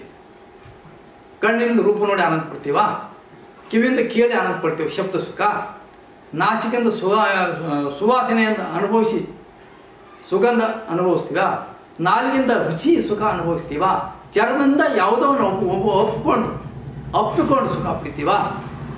ಇವು ಪಂಚಮಹಾಭೂತದಿಂದ ಹೊರಗಿನ ವಸ್ತುಗಳಿಂದ ಸಿಗುವಂಥ ಸುಖ. ಇದು ನಾಲಿಗೆ ಬಾಯಿ ಒಳಗಿದೆ, ಅದು ರುಚಿ ಇಲ್ಲ. ಹೊರಗಿನ ಸ್ವೀಟು ಅಥವಾ ಯಾವುದೊಂದು ಸಿಹಿ ಪದಾರ್ಥ ಅದ್ರ ಟಚ್ ಆದಾಗ ಸ್ವಲ್ಪ ಒಂದು ಕ್ಷಣ ಸುಖ ಅಂತ ತೋರ್ತದೆ, ಅದು ಮತ್ತೆ ಮಾಯ ಆಗ್ತದೆ. ಇದು ಶಾಶ್ವತ ಸುಖ ಅಲ್ಲ. ಕಿವಿ ಒಂದು, ಶಬ್ದ ಒಂದು, ಎರಡು ಕೂಡಿದ ಒಂದು ಸುಖ ಹುಟ್ಟುತ್ತದೆ. ಇದು ಶಾಶ್ವತ ಅಲ್ಲ. ಕಣ್ಣು ಮತ್ತು ರೂಪ ಎರಡು ಕೂಡಿದ ಒಂದಿಷ್ಟು ಆನಂದ ಹುಟ್ಟುತ್ತದೆ, ಅದು ನಿಲ್ಲಲ್ಲ. ಎರಡು ವಸ್ತುವಿಂದ ಟಚ್ಚಿನಿಂದ ಹುಟ್ಟೋದು ಇದು ಕಣ್ಣು ಮತ್ತು ರೂಪ ಎರಡು ಬೇಕು. ಬರೀ ಕಣ್ಣಿದ್ರೆ ಆನಂದ ಇಲ್ಲ, ರೂಪದ ಆನಂದ ಇಲ್ಲ. ಹೀಗೆ ನಾವು ಪಂಚಮಹಾಭೂತಗಳಿಂದ ಅನುಭವಿಸ್ತಕ್ಕಂಥ ಪ್ರಾಪಂಚಿಕ ಸುಖ ಇದು ನಶ್ವರ, ಶಾಶ್ವತ ಸುಖ ಅಲ್ಲ, ಪರಮ ಸುಖ ಅಲ್ಲ. ಇದಕ್ಕೆ ಸಂಸಾರಿಕ ಸುಖ ಅಂತ ಕರೀತಾರೆ. ಸುಖ ಯಾವುದು ಹಾಗಾದರೆ? ಇಲ್ಲಿ ಏನಾಗಿದೆ? ವಿಯೋಗ ಆಗಿದೆ. ನಮಗೆ ಪರಸ್ಪರ ವಸ್ತುವಾಗಿರುವಂಥ ಮಹಾಲಿಂಗದಿಂದ ಶಿವತತ್ವ ನಾವು ವಿಯೋಗ ಆಗಿದ್ದೇವೆ, ದೂರ ಆಗಿದ್ದೇವೆ. ನಮ್ಮ ಒಳಗಿದ್ದರೂ ದೂರ ಆಗಿದ್ದೇವೆ. ಯಾಕೆ? ನಮ್ಮೊಳಗೆ ಇದೆ ಅದು, ನಮ್ಗೆ ಗೊತ್ತಿಲ್ಲ. ಹೆಂಗಾಗಿದೆ ನೋಡಿ. 9 ವ್ಯಜ್ಜದ ತುಂಬಿದ ಕೊಡನೊಳಗೆ ಸಂಭ್ರಮದ ಮುತ್ತು ಇರುತ್ತಿಹುದು. ಅಕ್ಕ ಮೊದಲು ಹೇಳ್ತಾರೆ 9 ವ್ಯಜ್ಜದ, ವ್ಯಜ್ಜ ಅಂದ್ರೆ ತೂತ. ಇದು ನಮ್ಮ ಕಾಯಕ್ಕೆ 9 ತೂತದವ. 9 ವ್ಯಜ್ಜದ ತುಂಬಿದ ಕೊಡನೊಳಗೆ ಸಂಭ್ರಮದ ಮುತ್ತು ಇರುತ್ತಿಹುದು. ಯಾವುದು ಸಂಭ್ರಮ ಮುತ್ತು? ಪರಸ್ಪರ ವಸ್ತು ಪರಮಾತ್ಮ ಅಥವಾ ಮಹಾಲಿಂಗ ಇದೆ ಇದ್ರೊಳಗೆ. ಅಂಗದೊಳಗದ 9 ತಿನಿಸಿದೊಳಗೆ ಇದೆ. ಸಂಭ್ರಮದ ಮುತ್ತು ಇರುತ್ತಿಹುದು ಅದರನ್ನು ನಂಬಿಕೊಂಡವನೇ ಕಡುಜಾಣ, ಅವನಿಗೆ ಮಹಾಜ್ಞಾನಿ ಅಂತಾರೆ. ಇದರೊಳಗೆ ಯಾವ ಮಹಾ ಅರಿವಿದೆಯೋ, ಯಾವ ಪರವಸ್ತು ಇದೆಯೋ ಅದನ್ನು ತಿಳ್ಕೊಂಡು ಯಾವ ಅನುಭವಿಸ್ತಾನ ಅವ ಮಾತ್ರ ಮಹಾಜ್ಞಾನಿ, ಮಹಾಯೋಗಿ ಅಂತ ಅಕ್ಕ ಹೇಳ್ತಾಳೆ. ಕಲ್ಲೊಳಗೆ ಹೊನ್ನುಂಟು, ಮರದೊಳಗೆ ಅಗ್ನಿ ಉಂಟು, ಹಾಲೊಳಗೆ ತುಪ್ಪ ಉಂಟು, ಅದರಂತೆ ಅಂತರ್ಯಾಮಿಯಲ್ಲಿ ಶಿವನಿಹನು ತೋರಬಲ್ಲರು ಸುಳಿಯಲು ಕೂಡಲ ಸಿಂಗಮದೇವ ಅಂತ ಹೇಳ್ತಾರೆ. ಕಲ್ಲಲ್ಲಿ ಬಂಗಾರ ಇದೆ, ಹಾಲಿನೊಳಗೆ ತುಪ್ಪ ಇದೆ, ಕಟ್ಟಿಗೆಯಲ್ಲಿ ಬೆಂಕಿ ಇದೆ, ಆದರೂ ಮಥನ ಕ್ರಿಯೆ ಇಲ್ಲದೇ ಅದು ಸಿಗೋದಿಲ್ಲ. ಗೊತ್ತಿಲ್ಲದಂಗೆ ಇದೆ. ಹಾಗೆ ಅಂಗದೊಳಗೆ ಲಿಂಗ ಇದೆ. ಈ ಜೀವನದೊಳಗೆ ಪರಮಾತ್ಮ ಇದ್ದಾನೆ. ಅದು ತೆಗೆದು ವಿಕಾಸಗೊಳಿಸ್ಕೊಳ್ಬೇಕು. ವಿಕಾಸಗೊಳಿಸಿ ಶಿವನಲ್ಲಿ ಲೀನಗೊಳಿಸ್ಬೇಕು. ಇದಕ್ಕೆ ಶಿವಯೋಗ ಅಂತ ಕರೀತಾರೆ. ಅದರಿಂದ ನಾವು ದೂರ ಇದ್ದರೆ ವಿಯೋಗ ಅಂತ ಕರೀತಾರೆ. ವಿಯೋಗದಿಂದ ನಾವು ದುಃಖ ಪಡ್ತಾ ಇದ್ದೀವಿ. ದಿನನಿತ್ಯ ದುಃಖ ನೋಡ್ರಿ. ಈಗ ಯಾವ ನಮ್ಮ ಮುಖ್ಯಮಂತ್ರಿನೋ ಪ್ರಧಾನಮಂತ್ರಿನೋ ಯಾರೋ ದೊಡ್ಡ ದೊಡ್ಡ ಶ್ರೀಮಂತರು, ಅದಾನಿ ಅಂಬಾನಿ ಆಗಿರ್ಬೋದು, ಸುಖದಿಂದದಾರೇನು? ಇಲ್ಲ. ಎಷ್ಟು ಸಂಪತ್ತಿದ್ದು ಕೂಡ ನಮ್ಮ ನಿಜವಾದ ತೃಪ್ತಿ ಸಿಗಲ್ಲ. ಅಲ್ಲಿ ತೃಪ್ತಿ ಇರೋದು ಎಲ್ಲಿ ಅಂದರೆ ನಮ್ಮ ಮನಸ್ಸನ್ನು ಪರವಸ್ತುವಿನಲ್ಲಿ ಲೀನಗೊಳಿಸಿದ. ಸುಖ ಹೊರಗಿಲ್ಲ, ಸುಖ ಅಂತರಂಗದೊಳಗಿದೆ. ಎಷ್ಟು ಸಂಪತ್ತು ಗಳಿಸಿದ್ರು ಸುಖ ಇಲ್ಲ, ಯಾವ ಪದವಿಗೆ ಹೋದರೂ ಸುಖ ಇಲ್ಲ, ಶಾಂತಿ ಇಲ್ಲ, ಅಶಾಂತಿಯಲ್ಲಿ ತೇಲಾಡ್ತದೆ ಈ ಜಗತ್ತು. ಆಧುನಿಕ ವಿಜ್ಞಾನ ನಮ್ಗೆ ಏನೇನೋ ಕೊಟ್ಟಿದೆ. ವಿಜ್ಞಾನ ನಮಗೆ ಕೊಟ್ಟಷ್ಟು ನಾವಿನ್ನೂ ಕೂಡ ಹಪಾಪಿ ಹೆಚ್ಚಾಗಿದೆ. ಅದು ಪಡಿಬೇಕು, ಇದು ಪಡಿಬೇಕು, ಅದು ಪಡಿಬೇಕು, ಇದು ಪಡಿಬೇಕು, ಎಲ್ಲ ಗೊತ್ತದ, ನಾಡಿಗೆ ಗೊತ್ತದ ಏನೇನು ಪಡಿಬೇಕಂತೀವಿ ನಾವು ದಿನನಿತ್ಯ ಅಂತ. ಆದರೆ ಅವೆಲ್ಲವೂ ಕೂಡ ಒಂದು ಕಾಲಕ್ಕೆ ಮತ್ತು ಅತೃಪ್ತಿ ಕಾರಣ ಆಗ್ತವೆ. ನಿಜ ಸುಖ ಯಾವುದು ಅಂದರೆ ಶಿವಯೋಗ. ಇಂದ್ರಿಯಗಳಿಂದ ಪಡಿತಕ್ಕಂಥ ಸುಖ ಅಲ್ಲ. ಸಂಪತ್ತಿನಲ್ಲಿ ಸುಖ ಇಲ್ಲ. ಸುಖ ಯಾವುದು? ಶಿವಯೋಗದಲ್ಲಿ ಮಾತ್ರ ಸುಖ ಇದೆ. ಅದಕ್ಕೆ ಪರಮ ಸುಖ ಅಂತ ಕರೀತಾರೆ. ಸಮಯದ ಸುಖ ಅಲ್ಲೇ ಇರೋದು ಶಾಶ್ವತ ಸಂತೃಪ್ತಿ. ಜೀವನದಲ್ಲಿ ಬೇರೆ ಏನು ಸಂಪಾದನೆ ಮಾಡೋದು ಕೂಡ ನಮ್ಗೆ ತೃಪ್ತಿ ಇಲ್ಲವೇ ಇಲ್ಲ. ಯಾರ್ಯಾವ ಪ್ರಧಾನಮಂತ್ರಿ ಆಧಾರ ತೃಪ್ತಿಯಿಂದ ಆದರೆ ನಮಗೀಗ ಇಲ್ಲ, ಇನ್ನೂ ಅತೃಪ್ತಿಯಲ್ಲಿ ತೇಲಾಡ್ತಾರೆ. ಹಾಗೆ ನಮ್ಮ 12 ಶತಮಾನದ ಶರಣರು ಆಯ್ದಕ್ಕೆ ಲಕ್ಕಮ್ಮ ತನ್ನ ಪತಿ ಮಾರೇನವರು ಒಂದಿಷ್ಟು ಅಕ್ಕಿ ಹೆಚ್ಚು ತಂದ್ರೆ, ಈ ಸಕ್ಕಿ ನಿಮಗೇಕೆ? ನಾವು ಶಿವಭಕ್ತರು, ರಾಜರಿಗಿರ್ಬೇಕ್ರಿ ಆಸೆ, ನಿಮಗ್ಯಾಕೆ? ಅದು ಸುರಿದು ಬರೀ ಅಲ್ಲೇ ಅಂತ ಹೇಳ್ತಾಳೆ. ಎಂಥ ಮಾತ್ರಿ! ಇಷ್ಟು ತೃಪ್ತಿ ಹೆಂಗೆ ಗಳಿಸಿರ್ಬೋದು? ಮೋಳಿ ಮಾರಾಯನವರು ಬಸವಣ್ಣವ್ರು ಏನೋ ಒಂದು ಸಹಾಯ ಮಾಡೋಕೆ ಒಂದಿಷ್ಟು ಸಂಪತ್ತು ಒಂದು ಸ್ವಲ್ಪ ಹಮ್ಮಿ ತಂದಿಟ್ರೆ ಅದು ಕಸ ಅಂತ ಹೊರಗೆ ಹಾಕು ಅಂತ ಹೇಳ್ತಾರೆ. ಆ ತೃಪ್ತಿ ಹೆಂಗೆ ಬಂತವರಿಗೆ? ಎಷ್ಟು ತೃಪ್ತಿ ಗಳಿಸ್ಯಾರ ಅವರು? ಶಿವಯೋಗ ಸಾಧಿಸಿದರು, ಅದಕ್ಕೆ ಸಂತೃಪ್ತಿ ಗಳಿಸಿದರು. ಪ್ರತಿಯೊಬ್ಬರಿಗೆ ನಾನು ಭಾಳ ಕಳ್ಕಂಡು ಕೇಳ್ಕೊತಾ ಇದ್ದೀನಿ. ಆಧುನಿಕ ಯುಗದೊಳಗೆ ಭೌತಿಕ ಸುಖ ಪಡೀಲಿಕ್ಕೆ ಮನುಷ್ಯ ಕೊಲೆ ಮಾಡ್ತಾ ಇದ್ದಾನೆ, ಕಿಡ್ನಾಪ್ ಮಾಡ್ತಾ ಇದ್ದಾನೆ, ಏನೇನು ಮಾಡಬಾರ್ದನ್ನು ಮಾಡಿ ಸುಳ್ಳು ಹೇಳೋದು, ಮೋಸ ಮಾಡೋದು, ಲಂಚ ತಿನ್ನೋದು, ವಂಚನೆ ಮಾಡೋದು, ಯಾರನ್ನೋ ಒಂದು ಕೊಲೆ ಮಾಡೋದು. ಅಬಾಬಾಬ, 1 2 ಸುಖ ಪಡಿಬೇಕು ಅಂತಾರೆ. ಸುಖ ಸಿಗ್ತಾ ಇವರಿಗೆ? ಸಿಗಾಗಿಲ್ಲ, ಸಾಧ್ಯವೂ ಇಲ್ಲ ಅಲ್ಲಿ. ಆದರೆ ನಮ್ಮ ಶರಣರು ಸರಳದಲ್ಲಿ ಸುಖದ ಕೀಲಿಯನ್ನು ನಮ್ಗೆ ಕೊಟ್ಟಾರ. ಅದು ಶಿವನಲ್ಲಿ ಬೆರಿಬೇಕು, ಪರಮಾತ್ಮನಲ್ಲಿ ಬೆರಿಬೇಕು, ಅಂಗ ಲಿಂಗದಲ್ಲಿ ಬೆರಿಬೇಕು. ಹೇಗೆ ಅನ್ನೋದು ನಾವು ಮುಂದೆ ತಿಳ್ಕೊಬೇಕು. ಈಗ ಶಿವಯೋಗ, ಯಾಕಂದ್ರೆ ಶಿವಯೋಗದ ಹಿರಿಮೆ ಏನು ಅಂದರೆ ಸಂತೃಪ್ತಿ ಜೀವನ ಗಳಿಸೋದು. ಮೊದಲನೇದಾಗಿ 1ನೇದು ಶರೀರ ನಿರೋಗಿಯಾಗಿರಬೇಕು. ಇದು ಶಿವಯೋಗದಿಂದ ಸಾಧ್ಯ. ಅದು ಮನಸ್ಸಿನಲ್ಲಿ ಶಾಂತಿ ನೆಲೆಸಬೇಕು, ಮಾನಸಿಕ ಶಾಂತಿ ಸಂಪಾದನೆ ಮಾಡಬೇಕು. ಇದು 2ನೇದು. ಭಾವದಲ್ಲಿ ಬಯಕೆ ಅಂತ ಗುಣ ಇರ್ತದೆ, ಬೇಕು ಬೇಕು ಬೇಕು ಬೇಕು ಅನ್ನೋದು. ಆ ಬಯಕೆಯನ್ನು ನೀಗಿ ಸಂತೃಪ್ತಿ ಸಾಧಿಸಬೇಕು. ಮೂರನ್ನು ನಾವು ಸಾಧಿಸಬೇಕಾಗ್ತದೆ. ಒಂದು ಶರೀರದಲ್ಲಿ ನಿರೋಗ. ಈಗ ನೋಡಿ ಎಲ್ಲ ಶುಗರ್ ಬಂತು, ಬಿ ಪಿ ಬಂತು, ಹಾರ್ಟ್ ಬಂತು, ಅಭಾವ ಒಂದ ಎರಡ. ಶಿವಯೋಗದಿಂದ ಇವೆಲ್ಲ ಬರ್ತಾವ್ರಿ. ಶಿವಯೋಗ ಸಾಧನೆ ಯಾವ ಬರಲ್ಲ.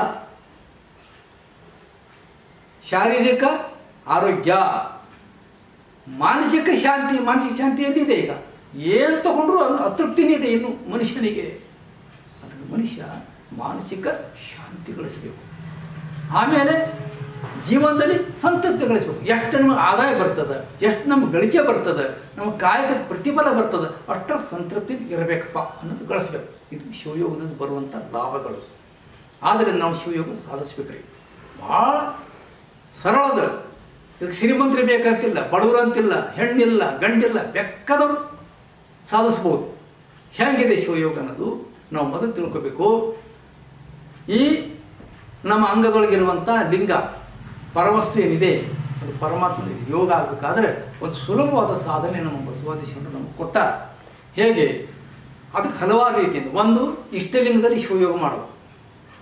ಇಷ್ಟದ ಲಿಂಗದಲ್ಲಿ ಶಿವಯೋಗ, ಪ್ರಾಣಲಿಂಗದಲ್ಲಿ ಶಿವಯೋಗ, ಭಾವಲಿಂಗದಲ್ಲಿ ಶಿವಯೋಗ. ಇಷ್ಟ, ಪ್ರಾಣ, ಭಾವ ಮೂರು ಬೇರೆ ಅಲ್ಲ. ಈ ಮೂರು ಹೇಗೆ ಒಬ್ಬ ವ್ಯಕ್ತಿ ತನ್ನ ತಾಯಿಗೆ ಮಗ ಆಗ್ತಾನೆ, ಸತಿಗೆ ಪತಿ ಆಗ್ತಾನೆ, ಮಕ್ಕಳಿಗೆ ತಂದೆ ಆಗ್ತಾನೆ ಅವರವ್ರ ದೃಷ್ಟಿಯಿಂದ. ಹಾಗೆ ಲಿಂಗ ಒಂದೇ. ಇದು ಒಂದೇ. ಸ್ಥೂಲಾಂಗಕ್ಕೆ ಇಷ್ಟಲಿಂಗ ಆಗಿದೆ, ಅಂದರೆ ಕ್ರಿಯಾರೂಪದ ಲಿಂಗ.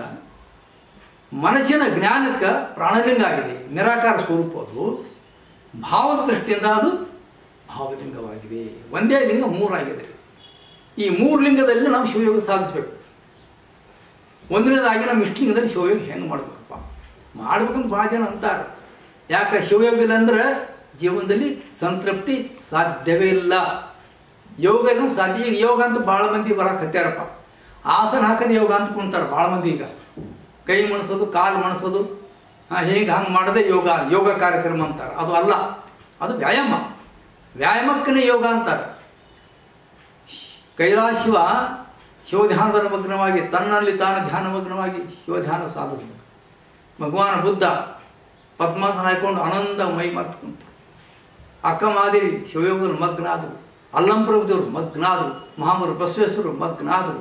ನೀಲಾಂಬತಾಯಿಯವರು ಮಗ್ನಾದರು. ಹೀಗೆ ಅನೇಕ ಋಷಿ ಮುನಿಗಳು, ಸಂತರ ಪೈಕಿ ಜ್ಞಾನೇಶ್ವರರು ಮಹಾಯೋಗಿಗಳಾದರು. ಹಿಮಾಲಯದ ಬಾಬಾಜಿ ಯೋಗದಲ್ಲಿ ಮಹಾಯೋಗಿ ಆದರು. ಲಾಹಿರಿಯವರು ಅಂತ ಹೇಳಾಗಿದ್ದಾರೆ, ಅವರು ಮಹಾಯೋಗಿಗಳಾದರು. ಈಗ ಏನಾಗಿದೆ ಯೋಗ ಅಂದ್ಕೊಂಡ್ರೆ ಭಾಳ ಜನ ತಲೆಗೆ ಏನು ಕುಂತದಂದ್ರೆ ಮೈ ಮಣಿಸೋದು, ಕೈ ಮಣಿಸೋದು, ರನ್ನಿಂಗ್ ಮಾಡೋದು, ಓಡೋದು, ಇದು ಮಾಡಬೇಕು ವ್ಯಾಯಾಮ, ಬೇಡ ಅಂತಲ್ಲ ನಾನು. ಇದೇ ಯೋಗ ಅಲ್ಲ. ಪ್ರಾಣಾಯಾಮ ಮಾಡೋದು ಇದು ಯೋಗ ಅಲ್ಲ. ಯೋಗಕ್ಕೆ ಸಹಕಾರಿ ಆಗ್ತಾವೆ. ಶರೀರ ಚಲೋ ಇರ್ತದೆ, ಮನಸ್ಸು ಚಲೋ ಇರ್ತದೆ, ಆರೋಗ್ಯ ಚಲೋ ಇರ್ತದೆ ಅಂತ ಸ್ವಲ್ಪ ಸಹಕಾರಿ ಆಗ್ತದೆ. ಇದೇ ಯೋಗ ಅಲ್ಲ. ಯೋಗ ಅಂದರೆ ಏನು? ಪಾತಂಜಲಿ ಪ್ರಕಾರ, ಪಾತಂಜಲಿ ಯೋಗ ಸೂತ್ರದಲ್ಲಿ ಹೇಳ್ತಾನೆ, ಯೋಗ ಚಿತ್ತ ವೃತ್ತಿ ನಿರೋಧ. ಚಿತ್ತದ ವೃತ್ತಿಗಳನ್ನು ನಿರೋಧ ಮಾಡುವುದು, ನಿಲ್ಲಿಸುವುದೇ ಯೋಗ. ಇದು ರಾಜಯೋಗ ಅಂತ ಪತಂಜಲಿ ಯೋಗ ಸೂತ್ರದಲ್ಲಿ ಭಾಳ ಒಳ್ಳೆಯ ರೀತಿ ಹೇಳ್ತಾರೆ. ಅದು ನಮ್ಮ ಶರಣರು ಹೇಳ್ತಾರೆ, ಅಕ್ಕಮಾದೇವಿ ಹೇಳ್ತಾರೆ, ಅತ್ತಿತ್ತ ಹರಿವ ಮನದ ಶಿರವ ನರಿಯ ಬಲ್ಲಡೆ ಬತ್ತ ಬರಿಯ ಬಯಲು ಚೆನ್ನ ಮಲ್ಲಿಕಾರ್ಜುನ ಬಾಬು. ಎಂಥ ಮಾತು! ಈ ಮನಸ್ಸು ಸುಮ್ಮನೆ ಕೂಡಲ್ಲ ನಮ್ಮದು, ಯಾಕಡೆ ಕಡೆ ಹೊರದು ಹೋಗ್ತದೆ, ದಿನನಿತ್ಯ ಓಡ್ತದೆ, ಕುಂತಲ್ಲಿ ಕೂಡ್ಬಿಡೋದಲ್ಲ ನಮ್ಗೆ. ಚಂಚಲ ಚಂಚಲ ಚಂಚಲ ಏನೇನೋ ಆಲೋಚನೆ ಮಾಡ್ತಿರ್ತದೆ. ಈ ಎಲ್ಲ ಆಲೋಚನೆಗಳು ಈ ಚಂಚಲತೆಯನ್ನು ತಡೆದು ಅದನ್ನು ಏಕಾಗ್ರತೆಯಿಂದ ಪರಮಾತ್ಮನೊಳಗೆ ಲೀನಗೊಳಿಸಬೇಕು. ಅದಕ್ಕೆ ಯೋಗ ಅಂತ ಕರೀತಾರೆ. ಹೆಂಗೆ ಸಾಧಿಸೋದು? ಭಾಳಷ್ಟು ಪ್ರಕಾರ ವಿಧಾನಗಳದಾವೆ. ಇದಕ್ಕೆ ಸಹಕಾರಿಯಾಗಿ ಕೆಲವು ಮುದ್ರೆಗಳು ಬೇಕಾಗ್ತವೆ, ಕೆಲವು ಪ್ರಾಣಾಯಾಮಗಳು, ಕೆಲವು ಮುದ್ರೆಗಳು, ಕೆಲವು ಬಂಧಗಳು ಬೇಕಾಗ್ತವೆ. ಅದು ಇರಲಿ, ಇಲ್ಲಿ ನಾನು ಪ್ರತಿಪಾದನೆ ಮಾಡೋಕ್ಕೆ ಹೋಗಲ್ಲ. ಅದು ಸಹಜವಾಗಿ ಸಾಮಾನ್ಯರಿಗೆ ಶಿವಯೋಗ ಹೆಂಗಪ್ಪ ಅಂದರೆ ಮನಸ್ಸನ್ನು ಏಕಾಗ್ರ ಮಾಡಬೇಕು. ಮನಸ್ಸು ಎಲ್ಲಿ ಏಕಾಗ್ರ ಮಾಡಬೇಕು? ಆ ಪರಾತ್ಪರ ವಸ್ತುವಿನಲ್ಲಿ ಏಕಾಗ್ರ ಮಾಡಬೇಕು. ಕರಸ್ಥಳ ಇಷ್ಟಲಿಂಗದಲ್ಲಿ ಯೋಗ ಮಾಡ್ಬೋದು, ಮನಸ್ಥಳದ ಪ್ರಾಣಲಿಂಗದಲ್ಲಿ ಯೋಗ ಮಾಡ್ಬೋದು, ಲೀನ ಮಾಡ್ಬೋದು, ಮನಸ್ಸನ್ನು ಲೀನ ಮಾಡ್ಬೋದು. ಇದು ಒಂದು ಪ್ರಕಾರ. ಅಂಗೈಯಲ್ಲಿ ಇಷ್ಟಲಿಂಗ ಇಟ್ಕೊಂಡು ಆ ಲಿಂಗದೊಳಗೆ ಎರಡೂ ದೃಷ್ಟಿಯನ್ನು ಏಕಾಗ್ರತೆಯನ್ನು ನಿಲ್ಲಿಸ್ಬೇಕ್ರಿ. ಯಾಕೆ? ಇದೇ ಪರಮ ಸುಖ ಪಡೆಯೋದು. ಸಹಜವಾದಂಥ ಸಮಯದ ಕೊರತೆ ಇರೋದು ನಾನು ಸಹಜವಾದಂಥ ರೀತಿಯಲ್ಲಿ ಒಂದು ಪ್ರಾಕ್ಟಿಕಲ್ ಪಥಕ್ಕೆ ನಾನು ಬರ್ತೀನಿ. ಯಾಕೆ ಶಿವಯೋಗ ಸಾಧಿಸಿಲ್ಲ ಅಂದರೆ ಜೀವನೇ ವ್ಯರ್ಥ, ಏನು ಅರ್ಥನೇ ಇಲ್ಲ ಅದಕ್ಕೆ. ಸುಮ್ಮನೆ ಭಾಷಣ ಹೇಳೋದ್ರಿಂದ, ಪ್ರವಚನ ಹೇಳೋದ್ರಿಂದ ಅಥವಾ ಭಾಳ ತತ್ವಜ್ಞಾನಿ ಓದೋದ್ರಿಂದ ಏನೂ ಅರ್ಥ ಇಲ್ಲ. ಮತ್ತು ಶಿವಯೋಗ ಸಾಧಿಸಬೇಕು. ಅಂಗೈಯ ಇಷ್ಟಲಿಂಗದಲ್ಲಿ ಶಿವಯೋಗ ಪಡಿಬೋದು. ಅಂಗೈಯಲ್ಲಿ ಇಷ್ಟಲಿಂಗ ಇಟ್ಕೊಂಡು ಆ ಇಷ್ಟಲಿಂಗದಲ್ಲಿ ಇಷ್ಟಲಿಂಗವನ್ನು ನಾವು ಮೂಗಿನ ತುದಿಗೆ ಸಮಾನವಾಗಿ ಇಡಬೇಕು. ಎತ್ತರ ಭಾಳ ಮ್ಯಾಲೆ ಒಯ್ಬಾರ್ದು, ಭಾಳ ಕೆಳಗೆ ಒಯ್ಬಾರ್ದು. 12 ಅಂಗಲ ಉದ್ದ ದೂರ ಹಿಡಿಬೇಕು. ಆ ಲಿಂಗದ ದೃಷ್ಟಿ ಇಡಬೇಕು. ಚಳ ಚಳ ಚಳ ಹಳಿಬೇಕ್ರಿ ಲಿಂಗ. ಭಾಳ ಜನ ಲಿಂಗ ಇಟ್ಕೊಂಡು ಏನೇನೋ ಕಂತಿ ಸರಿ ಮಾಡಲ್ಲ. ಬಟ್ಟೆ ಭಾರಿ ತೊಗೊಳ್ತಾರೆ, ಒಡೆ ವಸ್ತ್ರಗಳು ತೊಗೊಳ್ತಾರೆ, ಕೂಡ್ಲಕ್ಕೆ ವಾಹನ ಭಾರಿ ಸಿಗ್ತದೆ, ಇವು ಪಡ್ಕೋತಾರೆ, ಎಲ್ಲ ತೊಗೊಳಕ್ಕೆ ದುಡ್ಡು ಇರ್ತದೆ.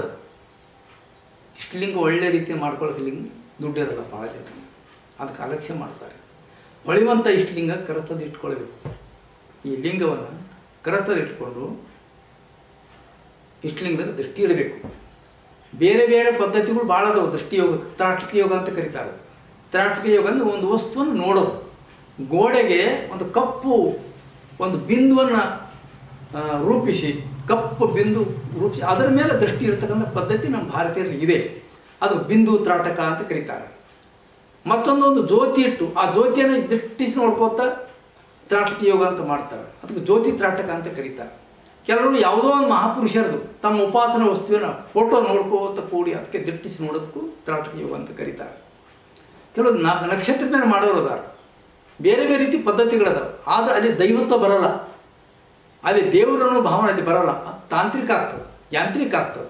ಆದ ಕರಸ್ಥಲ ಇಷ್ಟಲಿಂಗದಲ್ಲಿ ಇದು ನಮ್ಮ ಅಂತರಂಗದಲ್ಲಿರುವಂಥ ದೇವರು, ಜಗತ್ತನ್ನು ಒಳಗೊಂಡಿರುವಂಥ ದೇವರು, ನಿರಾಕಾರ ಪರವಸ್ತು, ಅದು ನಾನು ಹುಟ್ಟಿ ಕಾರಣವಾದದ್ದು, ಅದರಲ್ಲಿ ನಾನು ಲೀನಾಗಬೇಕು, ಒಂದಾಗಬೇಕು ಅನ್ನುವಂಥ ಒಂದು ಭಕ್ತಿ ಇಲ್ಲಿ ಮೂಡ್ತದೆ. ಆದ್ದರಿಂದ ಅಂಗೈಯಲ್ಲಿರುವಂಥ ಲಿಂಗದ ಯೋಗ ಬಹಳ ಉನ್ನತವಾದದ್ದು. ಅದಕ್ಕೆ ಈ ಲಿಂಗದೊಳಗೆ ದೃಷ್ಟಿ ಇಟ್ಟು ದಿಟ್ಟಿಸಿ ನೋಡ್ಬೇಕಪ್ಪ. ಕಣ್ಣು ದೊಡ್ಡ ತೆರಿಬಾರ್ದು, ಪೂರ್ತಿ ಮುಚ್ಚಬಾರ್ದು. ಈ ಅಂಗೈಯಲ್ಲಿರುವಂಥ ಈ ಲಿಂಗದೊಳಗೆ ಮನಸ್ಸನ್ನು ಲೀನಗೊಳಿಸ್ಬೇಕು. ಬರೀ ಕಣ್ಣಿನ ನೋಡಿದ್ರೆ ಅಷ್ಟೇ ಅಲ್ಲ, ಮನಸ್ಸನ್ನು ಲೀನಗೊಳಿಸ್ಬೇಕು. ಅದು ಬಹಳ ಮುಖ್ಯವಾದದ್ದು. ಮನ ಲೀನಾಗಲಿಲ್ಲ, ಅಂಗೈ ಲಿಂಗ ಇಟ್ಕೊಂಡು ಮನಸ್ಸು ಯಾವ್ಯಾವುದೋ ಚಿಂತನೆ ಮಾಡ್ಕೋತ ಹೋತು ಅಂದರೆ ಅದು ಯೋಗ ಆಗಲ್ಲ. ಅದು ಎಷ್ಟು ದಿವಸ ಮಾಡಿದ್ರು ಬೆಷ್ಟೇ. ಕ್ಷಣವಾದವರು ನಿಜದ ನೆನವೇ ಸಾಕು ಅಂತ ಕರೀತಾರೆ ಅಲ್ಲಂ ಪ್ರಭುದೇವರು. ಒಂದು ಕ್ಷಣ ಆಗಲಿ ನಿಜದ ನೆನಹು ಮಾಡಿಕೊಡ್ರಪ್ಪ. ನಿಜದ ನೆನಹು ಅಂತಾರೆ. ನಿಜದ ನೆನಹು ಅಂದ್ರೆ ಏನು? ಮನಸ್ಸು ಲಿಂಗದಲ್ಲಿ ಲೀನಾಗ್ಬಿಡ್ಬೇಕು. ಕೆಲವೇ ಸಮಯ ಆದರೂ ಪರವಾಗಿಲ್ಲ, ಲೀನಾಗ್ಬಿಡ್ಬೇಕು. ಈ ಅಂಗೈಲಿರುವಂಥ ಇಷ್ಟಲಿಂಗದೊಳಗೆ ದೃಷ್ಟಿ ಇಡಬೇಕು. ನೋಡಿರಿ, ಸಿದ್ಧಲಿಂಗೇಶ್ವರ ಹೇಳ್ತಾರೆ, ಯಡಿಯೂರು ಸಿದ್ಧಲಿಂಗೇಶ್ವರು ಮಹಾಯೋಗಿಗಳು. ಅಂಗೈ ಇಷ್ಟಲಿಂಗದೊಳಗೆ ನೀಲಾಂಬಿಕೆ ತಾಯಿಯವ್ರ ನಂತರ ಹೆಚ್ಚಿನ ಇಷ್ಟಲಿಂಗದಲ್ಲಿ ಯೋಗ ಸಾಧಿಸಿದವರು ಅಂದ್ರೆ ಸಿದ್ಧಲಿಂಗೇಶ್ವರು. ಈ ಯೋಗದ ಅಂಗೈ ಲಿಂಗದಲ್ಲಿ ಯೋಗ ಸಾಧಿಸೋರು ನೀಲಾಂಬಿಕೆ ತಾಯಿಯವರೇ. ಮಹಾ ದೊಡ್ಡ ಯೋಗಿ ರೀ, ಮಹಾ ಅಂದ್ರೆ ಮಹಾ ದೊಡ್ಡ ಯೋಗಿ. ಪರಮ ದಾಸೋಹವನ್ನು ನೆರೆ ಮಾಡಿ ಜಂಗಮದ ಪರಮ ಪ್ರಸಾದವನ್ನು ಸವಿದು ಸುಖದಿ ಕರದೆಟ್ಟ ಲಿಂಗದೊಳ ಶರೀರವನ್ನು ನಿಂಬಿಟ್ಟ ಕರುಣಿ ನೀಲಮ ಶರಣು ಯೋಗಿನಾಥ ಅಂತ ಸಿದ್ದರಾಮೇಶ್ವರು ನೀಲಾಂಬ ತಾಯಿಯವರ ಯೋಗದಿಂದ ನಾವು ಬಣ್ಣಿಸ್ತಾರೆ. ಎಂಥ ಮಾತ್ರಿ! ಪರಮ ದಾಸೋಹವನ್ನು ನೆರೆ ಮಾಡಿ ಜಂಗಮದ ಪರಮ ಪ್ರಸಾದವನ್ನು ಸವಿದು ಸುಖದಿ ಕರದಿಷ್ಠ ಲಿಂಗದೊಳು ಶರೀರ ಮೂಲೆ ಒತ್ತಿಟ್ಟ. ಜಗತ್ತಿನ ಶ್ರೇಷ್ಠ ಯೋಗಿಣಿ ಬಸವಣ್ಣವರು ಧರ್ಮಪತ್ನಿ ನೀಲಾಂಬಿಕೆ ಇವ್ರು ಗೊತ್ತೇ ಇಲ್ಲ ಇನ್ನು ಈ ಮಂದಿಗೆ. ಭಾಳ ದುಃಖ ಆಗ್ತದೆ ನನಗೆ. ಅವ್ರಿಗೆಲ್ಲ ಬಾಜಿ ಇಟ್ಟಾರ್ರಿ. ಶಿವನ ಜೊತೆ ಪಾರ್ವತಿ ಅದಾಳ, ವಿಷ್ಣುನ ಜೊತೆ ಲಕ್ಷ್ಮೀ ಪೂಜೆ ಮಾಡ್ತಾರೆ, ರಾಮರ ಭಕ್ತ ರಾಮ ಸೀತಾ ಅಂತಾರೆ. ಬಸವಣ್ಣ ಜೊತೆ ನೀಲಾಂಬಿಕೆ ಬಾಜಿ ಇಟ್ಟು ಬಸವಣ್ಣ ಒಬ್ಬರಿ ತಗೊಂಡು ಹೊಂಟಾರೆ ಇವರು ನಮ್ಮ ಧಾರ್ಮಿಕ ಪುರಾರಿಗಳು. ನನಗೆ ಬೇಸರ ಆಗ್ತದೆ. ಭಾಳ ದೊಡ್ಡ ಯೋಗಿಣಿ. ಅಂಗೈ ಲಿಂಗದೊಳಗೆ ದೃಷ್ಟಿ ಇಟ್ಟು ಆ ಲಿಂಗದೊಳಗೆ ತಲೀನಾಗ್ಬಿಡ್ತಕ್ಕಂಥ ಯೋಗಿ. ಎಲ್ಲರೂ ಸಾಧಿಸ್ಬೇಕ್ರಿ. ಇದು ಭಾಳ ಸರಳವಾದಂಥ ಯೋಗ, ಶಿವಯೋಗ. ಇದು ಪರಿಪೂರ್ಣ ಶಿವಯೋಗ. ಕಣ್ಣು ದೊಡ್ಡ ತೆರಿಬಾರ್ದು, ಕಣ್ಣು ಪೂರ್ತಿ ಮುಚ್ಚಬಾರ್ದು, ಲಿಂಗದಲ್ಲಿ ತಲೀನಾಗಿ ನೋಡಬೇಕು. ಕಣ್ಣಿಗೆ ಸ್ವಲ್ಪ ನೀರು ಬಂದಾಗ ಅದು ಕಣ್ಣು ಹಾಗೆ ಮುಚ್ಚಿ ನೀರು ಒದರಿಸಿ ಮತ್ತು ಹಾಗೆ ನೋಡಬೇಕು. ಹಿಂಗೆ ಅಭ್ಯಾಸ ಮಾಡಬೇಕು. ಒಂದು ತಿಂಗಳು, 2 ತಿಂಗಳು, 3 ತಿಂಗಳು ಮಾಡ್ತಾ ಮಾಡ್ತಾ ಬಂದಾಗ ಅಲ್ಲಿ ಮನಸ್ಸು ಆ ಲಿಂಗದಲ್ಲಿ ಏನಾಗ್ತದೆ, ರೆಪ್ಪೆಗಳು ದೃಷ್ಟಿ ಸ್ಥಿರವಾಗಿ ನಿಲ್ತದೆ. ಅಭ್ಯಾಸ ಮಾಡಬೇಕು. ಇದಕ್ಕೆ ಅಭ್ಯಾಸ ಭಾಳ ಮುಖ್ಯ. ಇದಕ್ಕೆಲ್ಲಕ್ಕಿಂತ ಮುಖ್ಯವಾಗಿ ಹಂಬಲ ಭಾಳ ಮುಖ್ಯ ರೀ. ನಾನು ಹಂಬಲ ಪಡಲಿಲ್ಲ ಅಂದ್ರೆ ಯಾವುದೂ ಸಿಗಲ್ಲ. ಹಂಬಲ, ಉತ್ಕಟ ಹಂಬಲ ಬೇಕು. ಉತ್ಕಟ ಹಂಬಲ ಬೇಕು. ಅದಕ್ಕಾಗಿ ಈ ಇಷ್ಟಲಿಂಗದೊಳಗೆ ದೃಷ್ಟಿ ಇಟ್ಟು ಆನಂದ ಪಡ್ತಕ್ಕಂಥದ್ದು ಸಿದ್ಧಲಿಂಗೇಶ್ವರ ಒಂದು ಕಡೆ ಹೇಳ್ತಾರೆ. ನೋಡಿ ಹೆಂಗೆ ಹೇಳ್ತಾರೆ, ಅಂಗೈ ಲಿಂಗದೊಳು ಕಂಗಳು ನಟ್ಟು, ಬಾಬಾ ಎಷ್ಟು ಚಲೋ ಹೇಳ ನೋಡಿ, ಕಂಗಳು ನಟ್ಟು ಅಂತಾರೆ, ಸುಮ್ಮನೆ ನೋಡೋದಲ್ಲ, ಏಕಾಗ್ರತೆಯಿಂದ ಲಿಂಗದೊಳಗೆ ದೃಷ್ಟಿ ನಡಬೇಕು, ಅತ್ಯಂತ ವಿಚಲಿತ ಆಗಬಾರ್ದು. ಅಂಗೈಯೊಳಗಣ ಲಿಂಗದೊಳು ಕಂಗಳು ನಟ್ಟು ಯವೇ ಹಳತದೆ, ಯವೇ ಅಂದರೆ ನಮ್ಮ ರೆಪ್ಪೆಗಳು, ನಮ್ಮ ಪಾಪೆಗಳು ಹಳಸಬಾರ್ದು, ಆ ಕಡೆ ಈ ಕಡೆ ಅಳ್ಳಾಡಬಾರ್ದು, ಸ್ಥಿರವಾಗಿ ನಿಲ್ಲಬೇಕು, ದೃಷ್ಟಿ ನಿಲ್ಲಬೇಕು ಅಂತ. ಅಂಗೈ ಲಿಂಗದೊಳು ಕಂಗಳು ನಟ್ಟು ಯವೇ ಹಳತದೆ ಮನ ಕವಲಿಡದೆ. ಇನ್ನೊಂದು ಮಾತು, ದೃಷ್ಟಿ ನಿಲ್ಲಬೇಕು, ಮನ ಎಕಡೆ ಕವಲು ಹೊಡಿಬಾರ್ದು, ಮತ್ತೊಂದು ನೆನಬಾರ್ದು. ಇಲ್ಲಿ ಕರತಲ್ಲಿ ಲಿಂಗ ಇಟ್ಕೊಂಡು ಮತ್ತೊಂದು ಕಡೆ ಮನಸ್ಸು ಇನ್ನೊಂದು ಆಲೋಚನೆ ಅಲ್ಲಿ ಬರಬಾರ್ದು. ಓ ಲಿಂಗಯ್ಯ, ನಿನ್ನಲ್ಲಿ ನನ್ನನ್ನು ನೀನುಗೊಳಿಸಿಕೋ, ನೀನೇ ನನ್ನ ಮೂಲ, ನಿನ್ನೊಳಗೆ ನನ್ನನ್ನು ಸಮರ್ಸಗೊಳಿಸ್ಕೊ ಅನ್ನೋ ಹಂಬಲ, ಉತ್ಕಟ ಹಂಬಲ ಆಗ್ಬೇಕ್ರಿ. ಮನ ಕವಲಿಡದೆ ಚಿತ್ರದ ರೂಹಿನ ತೆರನಂತೆ ಲಿಂಗವನ್ನು ನೋಡಿ ನೋಡಿ ನೋಡಿ ಹೆಂಗೆ ಒತ್ತು ಕೊಡ್ತಾರೆ ನೋಡಿ, ಚಿತ್ರ ರೂಹಿನ ತೆರನಂತೆ ಅಂತ ಪಟ ಹೆಂಗೆ ಕಣ್ಣು ಬಿಟ್ಟಿದ್ದು ಹಾಗೆ ನೋಡ್ತದೆ ನೋಡಿ ಒಂದು ಫೋಟೋ. ಹಾಗೆ ಲಿಂಗವನ್ನು ನೋಡಿ ನೋಡಿ ನೋಡಿ ಕಂಗಳ ಅಚ್ಚೊತ್ತಿ ಅಂತ ಮಾತಾಡ್ತಾರೆ. ಅದ್ಭುತ ಶಿವಯೋಗ ಶರಣರು. ಕಂಗಳ ಅಚ್ಚೊತ್ತಿ ಮನದಲ್ಲಿ ನೆನೆದು ನೆನೆವ ಲಿಂಗ ಸುಖ ಸಂಪನ್ನರನೇ ಲಿಂಗವೆಂಬನೆಯ ಮಹಾ ನಿಜಗುರು ಸ್ವತಂತ್ರ ಸಿದ್ಧಲಿಂಗೇಶ್ವರ. ಅವ ಇಂಥವ್ರಿಗೆ ಸ್ವಯಂ ಲಿಂಗ ಅಂತ ಕರಿತೀನಿ ಅಂತಾರೆ. ಇದು ನೋಡಿ ಬೆರೀತಿ ನೋಡ್ರಿ, ಹೋಗಿ ಶಿವನಲ್ಲಿ ಬರ್ತಾ ಇವು. ಅಂಗೈ ಲಿಂಗದೊಳಗೆ ದೃಷ್ಟಿ ಇಡಬೇಕಂತ, ಆ ದೃಷ್ಟಿಯಲ್ಲಿ ಮನಸ್ಸು ಬೆರಿಬೇಕಂತ, ಆ ಮನಸ್ಸು ಸ್ಥಿರವಾಗಿ ನಿಲ್ಲಬೇಕಂತ. ಹೀಗಾಯ್ತು ಅಂದರೆ ಲಿಂಗ ನೋಡಿ ನೋಡಿ ನೋಡಿ ನೋಡಿ ಅದ್ರ ತಲೆನ ಆದಾಗ ಅಲ್ಲಿ ಏನಾಗ್ತಾನೆ, ಈ ಅಂಗೈ ಲಿಂಗ ಇಟ್ಟು ದೃಷ್ಟಿ ಇಟ್ಟುಕೊಂತ ಸಾಧಕ ತಾನೇ ಸ್ವಯಂ ಲಿಂಗಿಯಾಗಿ ನಿಲ್ತಾನೆ. ಇದೇ ಶಿವಯೋಗ. ಶಿವಯೋಗದಾಗ ತಲೆನಾಗ ಸ್ವಯಂ ಲಿಂಗಿ ಆಗ್ತಾನೆ ನೋಡ್ರಿ. ಅದು ನೋಡ್ರಿ, ಈಗ ಅಲ್ಲಿ ಸಿಗ್ತದೆ ಪರಮ ಶಿವಯೋಗ, ಪರಮ ಸುಖ. ಅದೇ ನಮ್ಮ ಮನಸ್ಸಿಗೆ ನೀವು ಹೊರಗಿಂದ ಏನು ಕೊಟ್ಟರು ತೃಪ್ತಿ ಆಗೋದಿಲ್ಲ. ಇದು ಆ ಲಿಂಗದಲ್ಲಿ ಲೀನಾದಾಗ ತೃಪ್ತಿ ಆಗ್ತದೆ, ಅಲ್ಲಿ ಮಾತ್ರ ಸಂತೃಪ್ತಿ ಆಗ್ತದೆ. ಅದ್ಭುತವಂಥ ಶಿವಯೋಗರಿದು. ಇದು ಇಷ್ಟಲಿಂಗದಲ್ಲಿ ಶರಣರು ಶಿವಯೋಗ ಸಾಧಿಸ್ತಾರೆ. ನಮ್ಮ ಮನಸ್ಸು ಸರಳದ ಬರೋದಿಲ್ಲ. ಇದು ಈ ಮನಸ್ಸು ಹೆಂಗೆ ನಿಲ್ತದ, ಇದು ನಾನಾ ವಿಘ್ನಗಳದವ್ರು ಇದಕ್ಕೆ. ಇದು ಅಷ್ಟು ಸರಳದ ಬರೋದಿಲ್ಲ ಇದು. ಅದಕ್ಕೆ ಲಿಂಗವಂತ ತಾಯಿ ಹೇಳ್ತಾರೆ ಒಂದು ಕಡೆ, ಆಗದಾಗದೋ ಮರ್ತ್ಯದ ಮನುಜರಿಗೆ ಶಿವ ಸುಖವ. ಮರ್ತ್ಯದ ಮನುಜರು ಅಂದರೆ ಭೌತಿಕ ಸುಖವನ್ನೇ ನಂಬ್ಕೊಂಡವು, ತಿನ್ನುವ ಲಾಲೂಚಿಯಲ್ಲಿಯೋ ನೋಡುವ ಲಾಲೂಚಿಯಲ್ಲೋ ಐಷಾರ ಮಾಡೋ ಜೀವನದಲ್ಲಿಯೋ ತಲ್ಲಿನಾದವರಿಗೆ ಅಂತ ಮರ್ತ್ಯದ ಮಾನವರು ಅಂತ. ಅಂದ್ರೆ ಹೊರಗಿನ ಸುಖ ನಿಜ ಸುಖ ಅಂತ ತಿಳ್ಕೊಂಡವರಿಗೆ ಆಗದಾಗದು. ಎಂಥ ಮಾತು ಹೇಳ್ತಾರೆ ನೋಡು, ಮರ್ತ್ಯದ ಮನುಜರಿಗೆ ಶಿವ ಸುಖವ. ಯಾಕೆ? ಕಾಳು ವಿಷಯದಲ್ಲಿ ಬಿತ್ತು ನುಡಿಯುತ್ತಾ ಮರವೇ, ನಡೆಯುತ್ತಾ ಮರವೇ, ನೋಡುತ್ತಾ ಮರವೇ, ಕೇಳುತ್ತಾ ಮರವೇ, ಮೆಟ್ಟುತ್ತಾ ಮರವೇ, ಇಂತೂ ಮರಹಿನೊಳಗಿದ್ದು ಅವರು ಹಾಕೊಂಡಿನೆಂಬ ಅಣ್ಣಗಳಿರ ನೀವು ಕೇಳಿರೋ ಹೇಳಿಯೇನು. ನಮ್ಮ ಶರಣರು ನಡೆಯಂತೆಂದಡೆ ಹೆಂಗಳ್ತಾರೆ ನಮ್ಮ ಶರಣರು ಹ್ಯಾಂಗೆ ಶಿವ ಸಾಧಿಸಿದ್ರು ಅಂದರೆ, ನುಡಿಯುತ್ತಾ ಲಿಂಗವಾಗಿ ನುಡಿದರು, ನಡೆಯುತ್ತಾ ಲಿಂಗವಾಗಿ ನಡೆದರು, ನೋಡುತ್ತಾ ಲಿಂಗವಾಗಿ ನೋಡಿದರು, ಮುಟ್ಟುತ್ತಾ ಲಿಂಗವಾಗಿ ಮುಟ್ಟಿದರು. ಏನು ಮಾಡಿದ್ರು ಲಿಂಗವಾಗಿ ಮುಟ್ಟಿದರು. ಹೀಗೆ ಅಂಗ ಲಿಂಗವೆಂಬ ಉಭಯ ಒಳಿದು ಲಿಂಗವೇ ತಾನಂತ ಗೂಡಾಗಿದ್ದ ಮಹಾಶರಣರ ಕಂಡು ಸುಖಿಯಾಗರಯ್ಯ. ಎಂಥ ಮಾತು. ಅಪ್ಪಣ್ಣ ಪ್ರಿಯ ಚನ್ನಬಸವಣ್ಣ ಲಿಂಗಮ್ಮ ತಾಯಿ ಹೇಳ್ತಾರೆ. ಅಂದರೆ ಶಿವಸುಖ ಸಿಗಬೇಕಾದ್ರೆ ನಾವು ಸತ್ಯವಂತರಾಗಿರ್ಬೇಕು ರೀ. ಮೊದಲೇ ಸುಳ್ಳು ಬಿಡಬೇಕು, ಚಾಡಿ ಚುಗುಲಿ ಬಿಡಬೇಕು, ನಿಂದ ಬಿಡಬೇಕು, ವಂಚನೆ ಬಿಡಬೇಕು, ಮೋಸ ಬಿಡಬೇಕು, ಎಲ್ಲವನ್ನು ದೂರ ಮಾಡ್ಬೇಕು, ಶುದ್ಧ ಆಗ್ಬೇಕು ರೀ. ಈ ಮನಸ್ಸು ಕ್ಲೀನ್ ಆಗಬೇಕು. ಮನುಷ್ಯನಿಗೆ 3 ದೋಷಗಳದಾವೆ.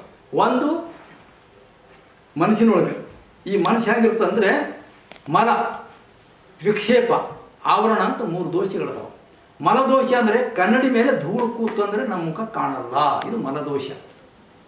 ಮುಖ ಕಾಣಬೇಕಾದ್ರೆ ಕನ್ನಡಿ ಮೇಲೆ ಧೂಳು ಕೂಡಬಾರ್ದು.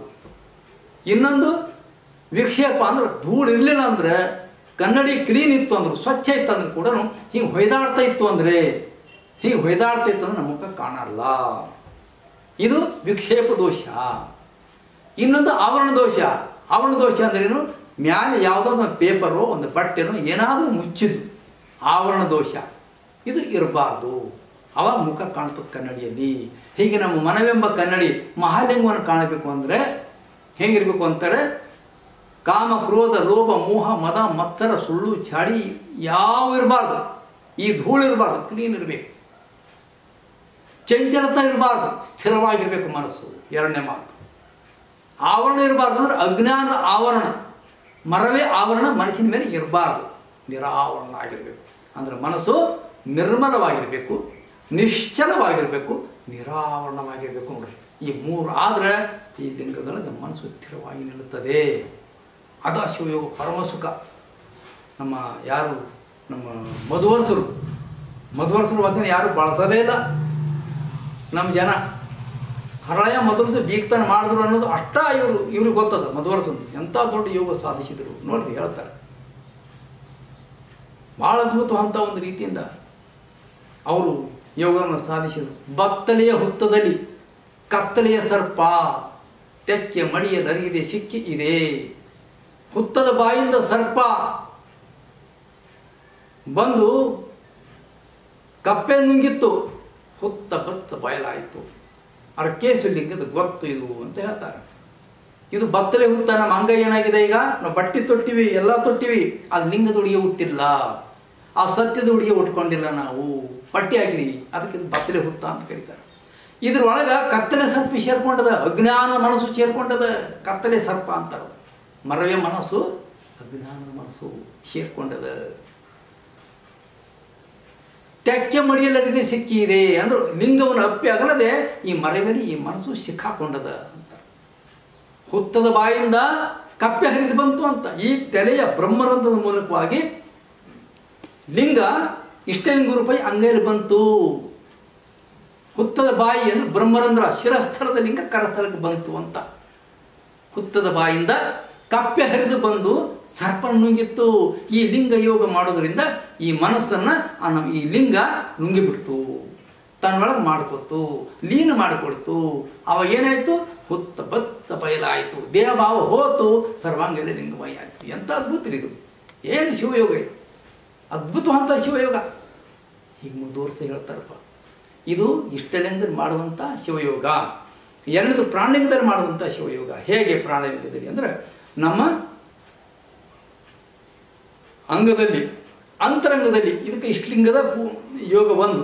ಆಮೇಲೆ ಪ್ರಾಣಲಿಂಗದಲ್ಲಿ ಯೋಗ ನಾವು ಎಲ್ಲಿ ಬೇಕಾದ್ರೆ ಮಾಡ್ಬೋದು, ಎಲ್ಲಿ ಬೇಕಾದ್ರೆ ಹೋಗಿ ಮಾಡ್ಬೋದು. ಸ್ಥಿರವಾದ ಒಂದು ಆಸನ, ಪದ್ಮಾಸನವೋ ಸಿದ್ಧಾಸನವೋ ಸುಖಾಸನವೋ, ತನ್ನ ಶರೀರಕ್ಕೆ ಅನುಕೂಲವಾದ ಒಂದು ಆಸನವನ್ನು ಹಾಕಿಕೊಂಡು ಶಾಂತ ಕೂತು ಬಿಡಬೇಕು. ನಸಿಕಿನ ಮಾಡ್ಕೊಳ್ಬೋದು, ಎದ್ದು ಮಾಡ್ಕೊಳ್ಬೋದು, ಹೊರಗೆ ಎಲ್ಲಾರು ಹೋದಾಗ ಮಾಡ್ಕೊಳ್ಬೋದು, ಹೊರಗಡೆ ಹೋದಾಗ ಮಾಡ್ಕೋಬೋದು, ಎಲ್ಲಿ ಬೇಕಾದ್ರೂ ಮಾಡ್ಕೋಬೋದು.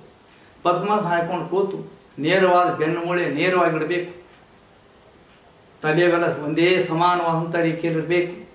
ಎರಡು ಕಣ್ಣುಗಳನ್ನು ಮುಚ್ಚಿ ಭ್ರೂಮಧ್ಯದ ಲಕ್ಷ್ಯ ಇಡಬೇಕು. ಭ್ರೂಮಧ್ಯ ಅಂದರೆ ಎರಡು ಹುಬ್ಬುಗಳ ಮಧ್ಯದಲ್ಲಿ. ಈಗ ನಮ್ಗೆ ಕುಂಕುಮೋ ಗಂಧರ ಹಚ್ಕೋತಾರ, ಎರಡು ಮಧ್ಯದಲ್ಲಿ ಹಿಂಗೆ ಸುಕ್ಕಿ ಹಚ್ಕೋತ ನೋಡ್ರಿ, ಅದು ಭ್ರೂಮಧ್ಯ ಅಂತ ಕರೀತಾರೆ, ಭ್ರುಕುಟಿ ಅಂತ ಕರೀತಾರೆ. ಅಲ್ಲಿ ಇರೋದು ಪ್ರಾಣಲಿಂಗ ಅಥವಾ ಮಹಾಲಿಂಗ, ಅಲ್ಲೇ ಇರೋದು. ಅಲ್ಲಿ ದೃಷ್ಟಿ ಒಳಗೆ ನೋಡಬೇಕು. ಹೀಗೆ ನೋಡಿ ನೋಡಿ ನೋಡಿ ನೋಡಿ ಅಭ್ಯಾಸ ಮಾಡಬೇಕು. ಧ್ಯಾನ ಅಂತ ಬೇರೆಯವ್ರು ಕರೀತಾರೆ. ನಮ್ಮಲ್ಲಿ ಪ್ರಾಣಲಿಂಗ ಅಥವಾ ಧ್ಯಾನ ಎರಡು ಬಳಸ್ತಾರೆ. ಯೋಗ ಅಂತ ಕರೀತಾರೆ, ಇದಕ್ಕೆ ರಾಜಯೋಗ ಅಂತ ಕರೀತಾರೆ. ಆ ಲಿಂಗದೊಳಗೆ ಮನಸ್ಸು ಲೀನಗೊಳಿಸ್ಬೇಕು ನೋಡ್ರಿ. ಅಲ್ಲಿ ಇದು ಅಭ್ಯಾಸ ಮಾಡ್ಬೇಕ್ರಿ, ಪ್ರತಿಯೊಬ್ಬರು ಅಭ್ಯಾಸ ಮಾಡ್ಬೇಕು ಇದಕ್ಕೆ. ಯಾಕೆ, ಇಲ್ಲಿ ಮನಸ್ಸು ಸ್ಥಿರಗೊಳಿಸೋದ್ರಿಂದ ಅದು ದೃಷ್ಟಿ ಬಲಿತದ. ನಮ್ಮ ದೃಷ್ಟಿ ಸ್ಥಿರ ಮಾಡ್ತಾ ಮಾಡ್ತಾ ಮಾಡ್ತಾ ಹೋದಾಗ ಅದು ಭಾಳ ಬಲಗೊಳ್ತದೆ. ಬಲ 15 ನಿಮಿಷ 20 ನಿಮಿಷ 1 ತಾಸು 2 ತಾಸು ಬೆಳೀತದೆ. ಅಲ್ಲಿ ಆವಾಗ ಅಂತರಂಗದಲ್ಲಿ ಪ್ರಾಣಿಲಿಂಗ ಸ್ವರೂಪ ತೋರಕತ್ತದ, ನಮಗೆ ಅನುಭವ ಆಗ್ತದೆ. ಅನೇಕ ವಿಧದ ನಾದಗಳು ಕೇಳಿಸ್ತವೆ, ಅನೇಕ ವಿಧ ಪ್ರಕಾಶಗಳು ಕಾಣ್ತವೆ. ಮರೆವ ನಾದವ ಕೇಳಿ, ಇಲ್ಲಿ ಅಕ್ಕಮಗಳು ಹೇಳ್ತಾರೆ ನೋಡ್ರಿ, ಮರೆವ ನಾದವ ಕೇಳಿ ಉರಿವ ಜ್ಯೋತಿಯ ನೋಡಿ ಸುರಿವ ಅಮೃತವ ದಣಿದುಂಡೆ, ಸುರಿವ ಅಮೃತವ ದಣಿದುಂಡ ಕಾರಣದಿ ತ್ವರೆದೇನು ಜನನ ಮರಣಗಳ ಅಭಾವ ಅಂತ ಮಾತು. ಮರೆವ ನಾದ ಕೇಳಿಸ್ತವಂತ, ಘೋಷಿಸುವಂಥ ನಾದ ಕೇಳೀನಿ ಅಂತ ಹೇಳ್ತಾರೆ. ಉರಿವ ಜ್ಯೋತಿಯಿಂದ ಅಲ್ಲಿರುವಂಥ ಪ್ರಾಣಿಲಿಂಗದ ಪ್ರಭೆಯನ್ನು ಕಾಣೀನಿ ಅಂತ ಹೇಳ್ತಾರೆ. ಯಾರು ಬೇಕಾದ್ರೆ ಕಾಣ್ಬೋದ್ರಿಪ್ಪ. ಪರಮಾನಂದ ಅಮೃತವನ್ನು ಸುರಿತಕ್ಕಂಥ ಅಮೃತ ಸುರಿದು ಅನುಭವಿಸಬಹುದು. ಮೊರೆವ ನಾದವ ಕೇಳಿ ಉರಿವ ಜ್ಯೋತಿಯ ನೋಡಿ ಸುರಿಯುವ ಅಮೃತವ ದಣಿದುಂಡ ಕಾರಣವು ತ್ವರಿದನು ಜನನ ಮರಣಗಳ. ಇಷ್ಟು ಆತನು ಮುಗಿತ್ರಿ. ನೀವು ಕಾಯಕ ಮಾಡ್ಕೊಂಡೇ ಮಾಡ್ಬೋದ್ರಿ. ಮನೆ ಮಾರಿ ಬಿಡ್ಬೇಕಂತಿಲ್ಲ, ನೀವು ಜವಾಬ್ದಾರಿ ಬಿಡಬೇಕಂತಿಲ್ಲ, ಎಲ್ಲವನ್ನೂ ಮಾಡಿಕೊಂಡು ಸಾಧಿಸ್ಬೋದು. ಇದಕ್ಕೆ ಛಲ ಬೇಕು. ನಾನು ಇದನ್ನು ಸಾಧಿಸಬೇಕು, ಇದು ನನ್ನ ನಿಜವಾದ ಆಸ್ತಿ, ಇದು ನನ್ನ ನಿಜವಾದ ಗಳಿಕೆ, ಈ ಛಲ ಇರಬೇಕು ರೀ ಮನುಷ್ಯನಿಗೆ. ಇವು ನಾವು ಗಳಿಸಿದ ಗಳಿಕೆಯಲ್ಲಿ ಇಲ್ಲೇ ಬಿಟ್ಟು ಹೋಗ್ತೀವಿ. ನೀವು ಎಷ್ಟು ಪ್ಲಾಟ್ ಗಳಿಸ್ರಿ, ಎಷ್ಟು ಅಪಾರ್ಟ್ಮೆಂಟ್ಗಳು ಕಟ್ಟ್ರಿ, ಎಷ್ಟು ಫ್ಯಾಕ್ಟ್ರಿಗಳು ಕಟ್ಟ್ರಿ, ಎಂಥ ಅಧಿಕಾರ ಕುರ್ಚಿ ಗಳಿಸ್ಕೊರಿ, ಎಲ್ಲ ಬಿಟ್ಟು ಹೋಗೋದೆ. ಯಾವ ಶಾಶ್ವತ ಅಲ್ಲ. ಆ ಇದು ಏನಿದೆ ಇದು ನಮ್ಮ ಖರೆ ಆಸ್ತಿ. ಆ ಆಸ್ತಿ ಗಳಿಸಿದಕ್ಕೆ ಅಕ್ಕ ಮಹಾದೇವ್ರಿಗೆ ಗೊತ್ತು ಶಾಶ್ವತ ಅದಾರ. ಈಗ ಬಸವಣ್ಣವ್ರು ಅದಾರ, ಮಹಾತ್ಮರಲ್ಲಿ ಅದಾರ. ಅದಕ್ಕೆ ಇದು ನಮ್ಮ ಪರ್ಮನೆಂಟ್ ಆಸ್ತಿ.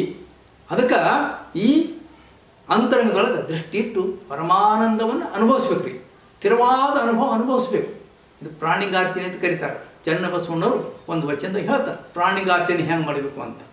ಪಶ್ಚಿಮ ಪದ್ಮಾಸನದಲ್ಲಿ ಕುಳ್ಳಿರ್ತು ನೋಡ್ರಿ, ಅಧೋಮುಖ ಕಮಲ ಊರ್ಧ್ವಮುಖ ಮಾಡಿ ಚಂದ್ರ ಸೂರ್ಯನ ಒಂದೇ ಠಾವಿನಲ್ಲಿ ಇರಿಸಿ ನಡುಗೀರ ಜ್ಯೋತಿಯ ದಡವಾಗಿ ಹಿಡಿದು ಪರಮಾನಂದದ ಮಠದೊಳಗೆ ಪ್ರಾಣಲಿಂಗಾರ್ಚನೆ ಮಾಡುವ ಮಹಾಮಹಿಮರ ತೋರಿ ಬದುಕಿಸ ಕೂಡಲ ತನ್ನ ಸಂಗಮದೇವ ಅಂತ ಹೇಳ್ತಾರೆ. ನೋಡಿ, ಪಶ್ಚಿಮ ಪದ್ಮಾಸನ ಅಂದರೆ ಮನಸ್ಸನ್ನು ಮೇಲ್ಮುಖವಾಗಿ ದೇವನತ್ತ ಮಾಡಿಕೊಂಡು ಕೂಡುವಂಥ ಪದ್ಮಾಸನ. ಪಶ್ಚಿಮ ಪದ್ಮಾಸನ ಕುಳಿದದ್ದು ನಿಟ್ಟೆಲವ ನೆಟ್ಟೆನೆ ಮಾಡುವಂದ್ರೆ ಬೆನ್ನು ಮೂಳೆ ಸ್ಥಿರವಾಗಿ ಇರಬೇಕು, ನೇರವಾಗಿರಬೇಕು. ನೋಡಿ, ಪಶ್ಚಿಮ ಪದ್ಮಾಸನ ಕುಳಿದು ನಿಟ್ಟೆಲವ ನೆಟ್ಟೆನೆ ಮಾಡಿ ಅಧೋಮುಖ ಕಮಲ ಊರ್ಧ್ವಮುಖ ಮಾಡಿ. ಅಧೋಮುಖ ಕಮಲದೇನು ಇದು ಭಾಳ ರಹಸ್ಯ ಬರ್ತದೆ. ಮತ್ತು ನಮ್ಮ ಆಧಾರ ಚಕ್ರವನ್ನು ಮ್ಯಾಲೆ ಬದಿಬೇಕು ಅಂತ ಸಾಧಕರು ಮಾಡೋ ಇಚ್ಛೆ ಇದ್ದವರು ನಮ್ಗೆ ಕಾಂಟ್ಯಾಕ್ಟ್ ಮಾಡಿ ಅದು ರಹಸ್ಯ ಪಡ್ಕೋಬೋದು. ಅಧೋಮುಖ ಕಮಲವ ಊರ್ಧ್ವಮುಖ ಮಾಡಿ. ನೋಡಿ, ಚಂದ್ರ ಸೂರ್ಯನ ಒಂದೇ ಠಾವಿನಲ್ಲಿ ಇರಿಸಿ ಅಂತಾರೆ. ಚಂದ್ರ ಸೂರ್ಯ ಅಂದರೆ ಚಂದ್ರ ಅಂದರೆ ಎಡಗಣ್ಣು, ಸೂರ್ಯ ಅಂದರೆ ಬಲಗಣ್ಣು. ಇವೆರಡನ್ನು ಒಂದೇ ಜಾಗದಾಗ ಭೂಮಧ್ಯದಲ್ಲಿ ಇಡಬೇಕಂತ. ಇಲ್ಲಿ ಎರಡೂ ಹುಬ್ಬಿನ ಮಧ್ಯದಲ್ಲಿ ಇರೋದು. ಅಲ್ಲಿ ಒಳಗೆ ಅಂತರಂಗದಲ್ಲಿ ನೋಡ್ಬೇಕು, ಧ್ಯಾನದಲ್ಲಿ ಮಗ್ನಾಗಿ ಬಿಡಬೇಕು ರೀ. ಏನು ಹುಡು ಬೇಡ, ತೊಗೋಬೇಡ, ರೊಕ್ಕ ಬೇಡ, ಪಾಕಿ ಬೇಡ, ತೆಂಗು ಕಾಯಿ ಕರ್ಪೂರ ಧೂಪ ದೀಪ ಹೋಮ ಅವನ ಏನು ಬೇಡ ಅಂತ. ಎಂಥ ಯೋಗ ಇದು. ಚಂದ್ರ ಸೂರ್ಯನ ಒಂದೇ ಠಾವಿನಲ್ಲಿ ಇರಿಸಿ. ನೋಡಿ ಹೇಗೆ ಹೇಳ್ತಾರೆ, ಉಲಿವ ಕರ್ಣಗಳೇನಾರು ಎಲ್ಲ ಒಂದೇ ಜಾಗದಾಗ ನಿಲ್ಲಿಸ್ಬೇಕಂತ. ನಡುಗೀರ ಜ್ಯೋತಿಯ ದಡವಾಗಿ ಹಿಡಿದು ಅಂದ್ರೆ ಆ ದೃಷ್ಟಿ ಇಟ್ಟು ಅಲ್ಲಿ ತೋರುವಂಥ ಜ್ಯೋತಿಯನ್ನು ದೃಷ್ಟಿಯ ಮೂಲಕ ಮನಸ್ಸಿನ ಮೂಲಕ ದೃಢವಾಗಿ ಹಿಡಿಬೇಕ್ರಿ. ಹಿಡ್ಕೊಂಡು ಪರಮಾನಂದ ಪಡಿಬೇಕ್ರಿ. ಪರಮಾನಂದದಲ್ಲಿ ಮಗ್ನ ಆಗಬೇಕು. ಹೊರಗಿನ ಜೆಚ್ಚೆಟ್ಟು ಇಟ್ಕೊಳ್ಬಾರ್ದು. ಪರಮಾನಂದದಲ್ಲಿ ಮಗ್ನ ಆಗಬೇಕು. ಪರಮಾನಂದದ ಮಠದೊಳಗೆ ಪ್ರಾಣಿಲಿಂಗಾರ್ಚನೆ ಮಾಡುವ ಮಹಾಮಹಿಮರ ತೋರಿ ಬದುಕಿಸ ಇವು ಪ್ರಾಣಿಲಿಂಗದಲ್ಲಿ ಮಾಡುವ ಶಿವಯೋಗ. ಇನ್ನೊಬ್ಬ ಶರಣ ಹೇಳ್ತಾರೆ ಈ ಶಿವಯೋಗದ ಬಗ್ಗೆ. ಎಂಥ ಮಾತು ಹೇಳ್ತಾರೆ ಅಂದರೆ, ಅವರು ಹೀಗೆ ಪಶ್ಚಿಮ ಪದ್ಮಾಸನ ಶುದ್ಧ ಪದ್ಮಾಸನದಲ್ಲಿ ಕುಳ್ಳಿರ್ತು ಊರ್ಧ್ವಲೋಚನಾಗಿ. ಊರ್ಧ್ವಲೋಚನ ಅಂದರೆ ಪದ್ಮಾಸನ ಆಚೆ ಕೂತು ಊರ್ಧ್ವಲೋಚನ ಮೇಲ್ಮುಖದ ದೃಷ್ಟಿಗಳು. ಊರ್ಧ್ವಲೋಚನ ಮೇಲ್ಮುಖ ದೃಷ್ಟಿ ಅಂದರೆ ಎರಡೂ ದೃಷ್ಟಿಗಳು ಕೂಡಿ ಇಲ್ಲಿ ಭ್ರಮದಲ್ಲಿ ಇಟ್ಕೊಂಡು ಅಂತ ಅರ್ಥ. ಶುದ್ಧ ಪದ್ಮಾಸನ, ಶುದ್ಧ ಅಂದರೆ ಮನಸ್ಸು ಶುದ್ಧಿರಬೇಕು, ಭಾವ ಶುದ್ಧಿರಬೇಕು, ಪದ್ಮಾಸನ ಕೂತಿರಬೇಕು ಅಂತ. ಶುದ್ಧ ಪದ್ಮಾಸನ ಕುಳ್ಳಿರ್ದು ಊರ್ಧ್ವಲೋಚನಾಗಿ ಕಣ್ಣು ದೃಷ್ಟಿ ಎರಡು ಭ್ರಮದಲ್ಲಿ ನಿಲ್ಲಿಸಿ ಮೇಲ್ಮುಖ ಮಾಡಿ ಅಂತ ಮಾಡೋ ವಿಧಾನ ರೀಪ ಇದು. ಎಂಥ ಒಳ್ಳೆ ಮಾತು ಹೇಳ್ತಾರೆ. ಊರ್ಧ್ವಮುಖ ಮಾಡಿ ಉಲಿವ ಕರ್ಣಗಳೆಲ್ಲ ಉನ್ಮನಿಯ ಸ್ಥಾನದಲ್ಲಿ ಅಡಗಿಸಿ. ಕರ್ಣಗಳೇನದಾವ ನಮ್ಮ ಅಂತಃಕರಣಗಳು, ಮನಸ್ಸು ಬುದ್ಧಿ ಚಿತ್ತ ಅಹಂಕಾರ ಇವೆಲ್ಲ ಏನದಾವ ಚಂಚಲ ಮಾಡ್ತಕ್ಕಂಥವು. ಇವು ಹೊರಗಿನ ಕರ್ಣೇಂದ್ರಿಯಗಳು, ಕಣ್ಣು ಕಿವಿ ನಾಲಿಗೆ ಇವೆಲ್ಲ ಪಂಚೇಂದ್ರಿಯಗಳು, ಇವು ಕರ್ಣಗಳು. ಇವೆಲ್ಲ ಏನು ಮಾಡ್ತಾವೆ, ಉಲಿವ ಕರ್ಣಗಳೆಲ್ಲ ಉನ್ಮನಿ ಅವಸ್ಥೆಯಲ್ಲಿ ನಿಲ್ಲಿಸ್ಬೇಕಾವೆಲ್ಲ. ಉನ್ಮನಿ ಅಂದರೆ ಮೇಲ್ಮುಖ ಪರಮಾತ್ಮನಂತ ಕಳಿಸ್ಬೇಕು. ಅವಕ್ಕೆಲ್ಲ ಹೊರಗಿನ ಅವುಗಳ ಚಟುವಟಿಕೆ ಕಳಿಸ್ಬಾರ್ದು. ಅವು ಹೊರಮುಖ ಅದಾವಲ್ಲ ಅಂತರ್ಮುಖ ಮಾಡ್ಕೊಳ್ಬೇಕು, ದೇವನಂತ ಅವು ಕಳಿಸ್ಬೇಕು ಅಂತ. ಉಳಿಯೋ ಕರ್ಣಗಳೆಲ್ಲ ನೋಡಿ ಊರ್ಧ್ವಮುಖ ಮಾಡ್ಬೇಕಂತ. ನೋಡಿ, ಸಹಸ್ರದ ಕಮಲದಲ್ಲಿ ಉದ್ಘೋಷಿರ್ಪ ಸುನಾದ ಬ್ರಹ್ಮವು. ಹೀಗಾದ್ರೆ ಏನಾಗ್ತದೆ, ಸಹಸ್ರದ ಕಮಲದಲ್ಲಿ ಆ ಸುನಾದ ಹೊಡಿತದ ಘೋಷಣೆ ಮಾಡ್ತದೆ. ಆ ನಾದದಲ್ಲಿ ಮೈ ಮರೆತು ಮನ ಒಡಗಿ ಮೈ ಮರೆತಿರ ಪಾತನೆ ಘನಲಿಂಗ ಯೋಗಿ ನೋಡ. ವಾ ಅಖಂಡೇಶ್ವರ ಶಂಶಿಗಳು ಹೇಳ್ತಾರೆ. ಇದು ಪ್ರಾಣಿಲಿಂಗದಲ್ಲಿ ಯೋಗ. ಯೋಗ ಆನಂದ ಮಗ್ನ, ಏನು ಬೇಡ, ಖರ್ಚು ಬೇಡ, ಏನು ಬೇಡ, ಮಗ್ನ ಆಗ್ಬೇಕ್ರಿ. ಇಷ್ಟು ದಿವಸ ಒಂದು ಕೆಲವೊಂದು ಕ್ಷಣ ಮಾಡಿದ್ರೆ ಸಾಕು, ಪರಮ ಸುಖ ಸಿಗ್ತದೆ. ಈಗ ಮನುಷ್ಯನು ಪರಮ ಸುಖ ಪಡಿತಾನೆ. ಮನಸ್ಸು ಶುದ್ಧಾತು, ತನು ಇಷ್ಟಲಿಂಗದಿಂದ ಶುದ್ಧ ಹೋತು, ಮನ ಪ್ರಾಣಿಂಗದಲ್ಲಿ ಲೀನಾಗಿ ಮನಸ್ಸು ಪರಿಶುದ್ಧ ಹೋತು. ಎಲ್ಲ ಲಿಂಗಮಯ. ಕಾಮ ಇಲ್ಲ, ಕ್ರೋಧ ಇಲ್ಲ, ಲೋಭ ಇಲ್ಲ, ಮೋಹ ಇಲ್ಲ, ಆಶ ರೋಷ ಎಲ್ಲ ಹೋಗ್ಬಿಡ್ತಾವ್ರಿ. ಇಷ್ಟಾದ್ರೂ ಸಾಕು.